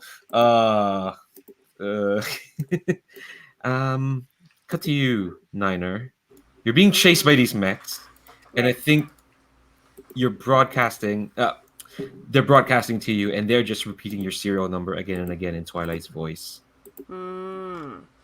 Okay. What do you do? I really want to confirm if it's Twilight or not, and then if I can do that, try to sort of like help them remotely. So I will use study. Does that make sense? Of this survey? Yeah. I think this is a study. Surveying is more like spotting your surroundings. Right. Yeah. Okay, Yeah. most definitely. All right, Okay. so you're trying to figure out Twilight's deal. You have a move that gives you increased effect against digital entities. So this is gonna be a risky grade roll. Yeah, risky. Oh, but I also have the help from Virgil earlier. Is that right? So I'm going Yes. to increase risky grade. Is that what we have? Yes. I'll move it to standard grade then. As in controlled grade? Oh yeah, sorry. Yeah. Controlled grade. Yes. Yes. Yeah, okay. Okay. Cool. So that's. What does it look like when you're trying to communicate to? I feel like I want to say it's kind of like an almost psychic moment. Like in order to communicate to the AI, it's kind of like a matrixy kind of. You enter into a different space, like time slows down. Because AI see the world differently. They don't feel time the same way we do. So it's about entering that same space, I feel like. Nice. Okay. All right. I think this is important. I think I'm gonna go ahead and push myself again.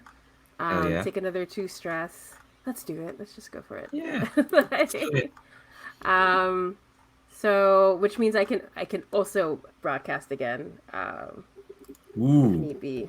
Okay. Yeah, if need be. 4. Yeah. Well, your effect is already great. I mean, you can pump it up to super great, I suppose. Yeah. Okay, so rolling. Sorry. Go. 4 dice. You 4 can do dice. it. I'm gonna. Maybe I should clear, because I have to add another die. So. Oh, yeah, there's a lot of die in the. Okay, I'll just re-roll this first and then add another one. Okay. Oh, there's a 6 already though. Well, let's see if it pumps up to a critical. Oh yeah, that's right. Okay, so Yeah. 1. Okay. 5. Okay. All right. Yeah. Okay. Here's what you get. Yeah, but I have the highest is 6. Yeah. Yeah, you got a 6, so you're gonna do it. And with controlled, great effect. Here's what you feel as you kind of study this voice that what you know is Twilight's voice. I think. Wait, tell me a bit. How do you have this? Like, what is the secret method to interacting with AI as if it was a normal human being? Because you have that ability. What's that mean? I think it's that secret ability came from because like my empathy with other people started after the escape, but I think ever since I was young, I was able to connect to AI machinery. There was something different.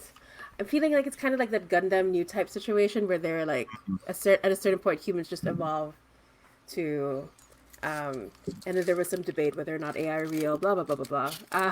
So, but I think like mainly Niner is able to communicate with AI because she doesn't see them as different. Like she sees them to have souls as well. All right. So here, when you like communicate with them, you hear the same usual sort of like the babbling of your serial number, but I think underneath it you hear like a more firm but still kind of like lost voice going, Minor, is that you? Is that Twilight, you? it's me. I've been looking for you. Are you okay? Are you safe? Are you hurt? I'm I'm still here. I'm still here. I don't know why, but I'm still here. I'm I'm I'm I'm close by. I'm here. I'm here near you. I think and you if you trace like from where that voice is coming from, you trace them to the mechs, but you can see that like the signal is coming from the APC. Okay, okay. So exactly um what Aaliyah suspected. Yes, and nearly destroyed. It's okay. She was trying, so she was doing her best. Okay. So we have the confirmation. I was able to reach to her. Um, I'm gonna try to convince Twilight to sort of like do what they can from where they are to sort of like help us out. And I'm going to say, Twilight, I know this is probably asking for too much, but we need your help. But we're gonna make sure that we get you home. There's a second chance waiting for you. I want to help. I want to help any way I can. I want to help. I've missed you. I say, oh Twilight, I've missed you too. All right. I'm gonna move to Corvid. So you've got Jackson's sword kind of in the palm of your hands. Now the thing with defeating a rival is you're gonna need 2 drive clocks to permanently remove them. You're gonna have to ask someone to. Well, the thing is, drive clocks matter more in a long-term campaign, so it probably shouldn't be too hard to convince someone to give up a drive clock. I mean, he's a war criminal. My clock is super important for the next 15 minutes. So, a quick question. Is there any way that we can extract Twilight using wireless technology? So we don't actually need to obtain physical control of the APC? Ooh, I We're talking think about there's an AI. I think there's a way, for sure, but you're gonna have to tell me how that is, like in fiction. How are you doing that? Ooh, let me see if there's anything that I've got in. I mean, you can totally like flashback and say you acquired this thing. There's a cargo option, and I think you could say that the cargo is virtual cargo. Ooh. And that is a standard item. Yeah. And I do have enough left for it. The cargo space? It would be the same load you would need to load the APC into your mech and take off with it. Well, I think what Corvid's proposing is that you just download Twilight out of the APC. Yeah. Because Niner confirmed that Twilight's kind of controlling the APC, the mechs through like a signal. So there has to be some sort of signal from the APC to the mechs. Kind of wish I'd gone with hacker. I mean, hold up a second here. You do have 2 on interface. And that allows you to hack into a technologically advanced vehicle or understand how it works. That might be sufficient. Yeah. I did go ahead and get that just in case. So I don't mind putting that cargo option on my mech real quick if that's something that we could do. So you could pull that out and use a hacking action instead of a a violence action to take over the APC. Yeah. Yeah. Yeah. Yeah. All right. Yeah. So I'm adding 1 cargo space to my mech to handle that handle the download there. So that is taken care of. Okay. And I've got 1 more cargo space or 1 more item that I can load onto the mech. And then, would anyone like to volunteer their clock so that I can get rid of this war criminal? You can have mine. Thank you. Outstanding. So there's 12 segments if we need it. No, what it does is like you basically get narrative control how you remove the arrival out of the game. So yeah, tell me, Corvid, what happens to Jackson Start? I walk my mech over to where his is, down. I open my cockpit. Without getting out, I draw a revolver and proceed to load it carefully, 1 shell at a time. Aim it at him. Say, well, bye, and pull the trigger. All right, I think. And I shoot him in the head. Just so that we're clear that it's done. Just so we're clear on the fictional removal of the character, it happened like I said. Okay. All right, cool. Okay, I think there's just one more thing we need to do. We need to get Twilight out of here, right? Right. I mean, yes, you can try to download. You know what? I guess the mechs are still kind of there, but I think you ask Twilight for help, and I think the mechs will kind of like shut her for a moment. You can do this interface thing, or you can just go to the APC, open up, see what's inside. Yeah, because like I could interface, and then I could count on Aaliyah to sort of like distract the other mechs. So I have 2 for interface. I'm willing to take another stress to get another die. Okay. I'll throw in 2 more. Cool. All right. That's another assist. So that's a lot of dice. That's 6. Let me just set my stress before I forget. So I'll be at 6. Okay. Because it So modified the last 10 3, minutes. 4. Yeah. Yeah, exactly. So I have 4 to roll with. Is that right? Did I get that right? Yes, that's right. Yeah. I'm gonna rethink my policy and be nice in the future.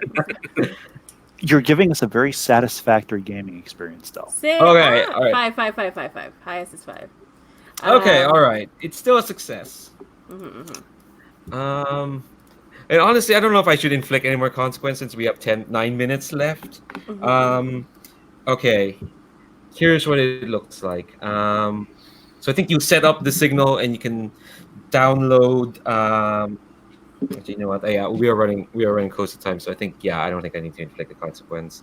I think what's gonna happen is you're gonna download Twilight to the cargo, and you get him out, and the 3 of you are gonna escape. But here's what happens: the Evangelion squad that was coming. As you leave, you see that they come and they've surrounded the APC, and you see the APC open up. And I think this is like one of your drones is capturing this footage and streaming to the 3 of you. Outcome of the APC are a bunch of what looks like civilians, actually scientists. It's kind of like what they look like, and they all got their arms up, as kind of like the Evangelion squad kind of like take them into custody. And I had planned that at least maybe one of you would try to open the ABC, but I think one of those people is, actually no, it's a bit late for that now. It's a bit late. I was gonna say like, oh hey, Aliyah, one of your old squad, this part is in that APC. Oh, we can leave it on that haunting note. Like, Yeah, it's a good narrative place to put it. Yeah. Even though it won't have any future impact, but Yeah, exactly. It's just like, oh, there's a friend. Like it's you just noticed. there's like camera of that could be like that haunting last scene before the Yeah. And then like it goes back to the flashback to the scene where I was in the cockpit looking at pictures, and one of the pictures I was looking at was of them. Yeah, it's you, Eliza, and give me a name. I'm terrible with names. Okay. Trent. Their name is Trent. Trent. Okay. Yeah, flashbacks to that, and flashbacks to you in the cockpit. Let's have a final like epilogue, one shot, one like snapshot of each character before we leave them off. Leave them off to keep fighting this horrible war.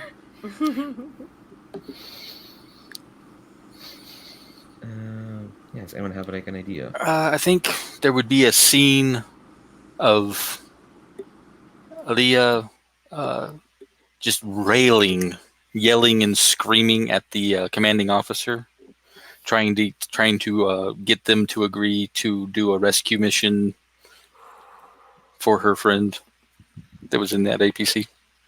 Ooh, and I think Azure Rhodes would say the same thing. He said to Corvid, "You gotta put a request in, and we'll evaluate it and get it through the bureaucracy." Which is code for never. Yeah. But it's just like an angry yelling match between them. She probably gets demerits or demotion or something. Yeah. Aw. Well, at least the other two got what they wanted. Well, I was like, oh, go ahead. I was going to say, I'm waiting outside the tent for when Aaliyah storms out. And I match stride and catch up, say, fuck it, we're going AWOL. Oh, I was going to say that Nice. I'm waiting at the mech, and I'm going to ask, when are we heading out? Nice. To be continued. Oh, that's really good.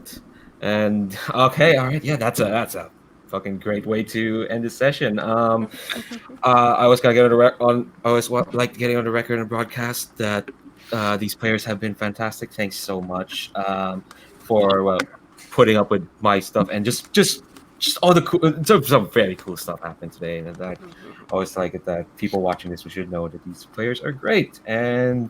Ever get a chance to play with them wherever they are, and it's just my first time playing with Jamie and Jennifer, and it was fantastic. Thank you so much. Thank you. I'm gonna end the broadcast, and we'll do like a very quick debrief. But anyway, that's all that's all for Beam Saber Gauntlet 2019. Bye YouTube. Bye-bye. Bye.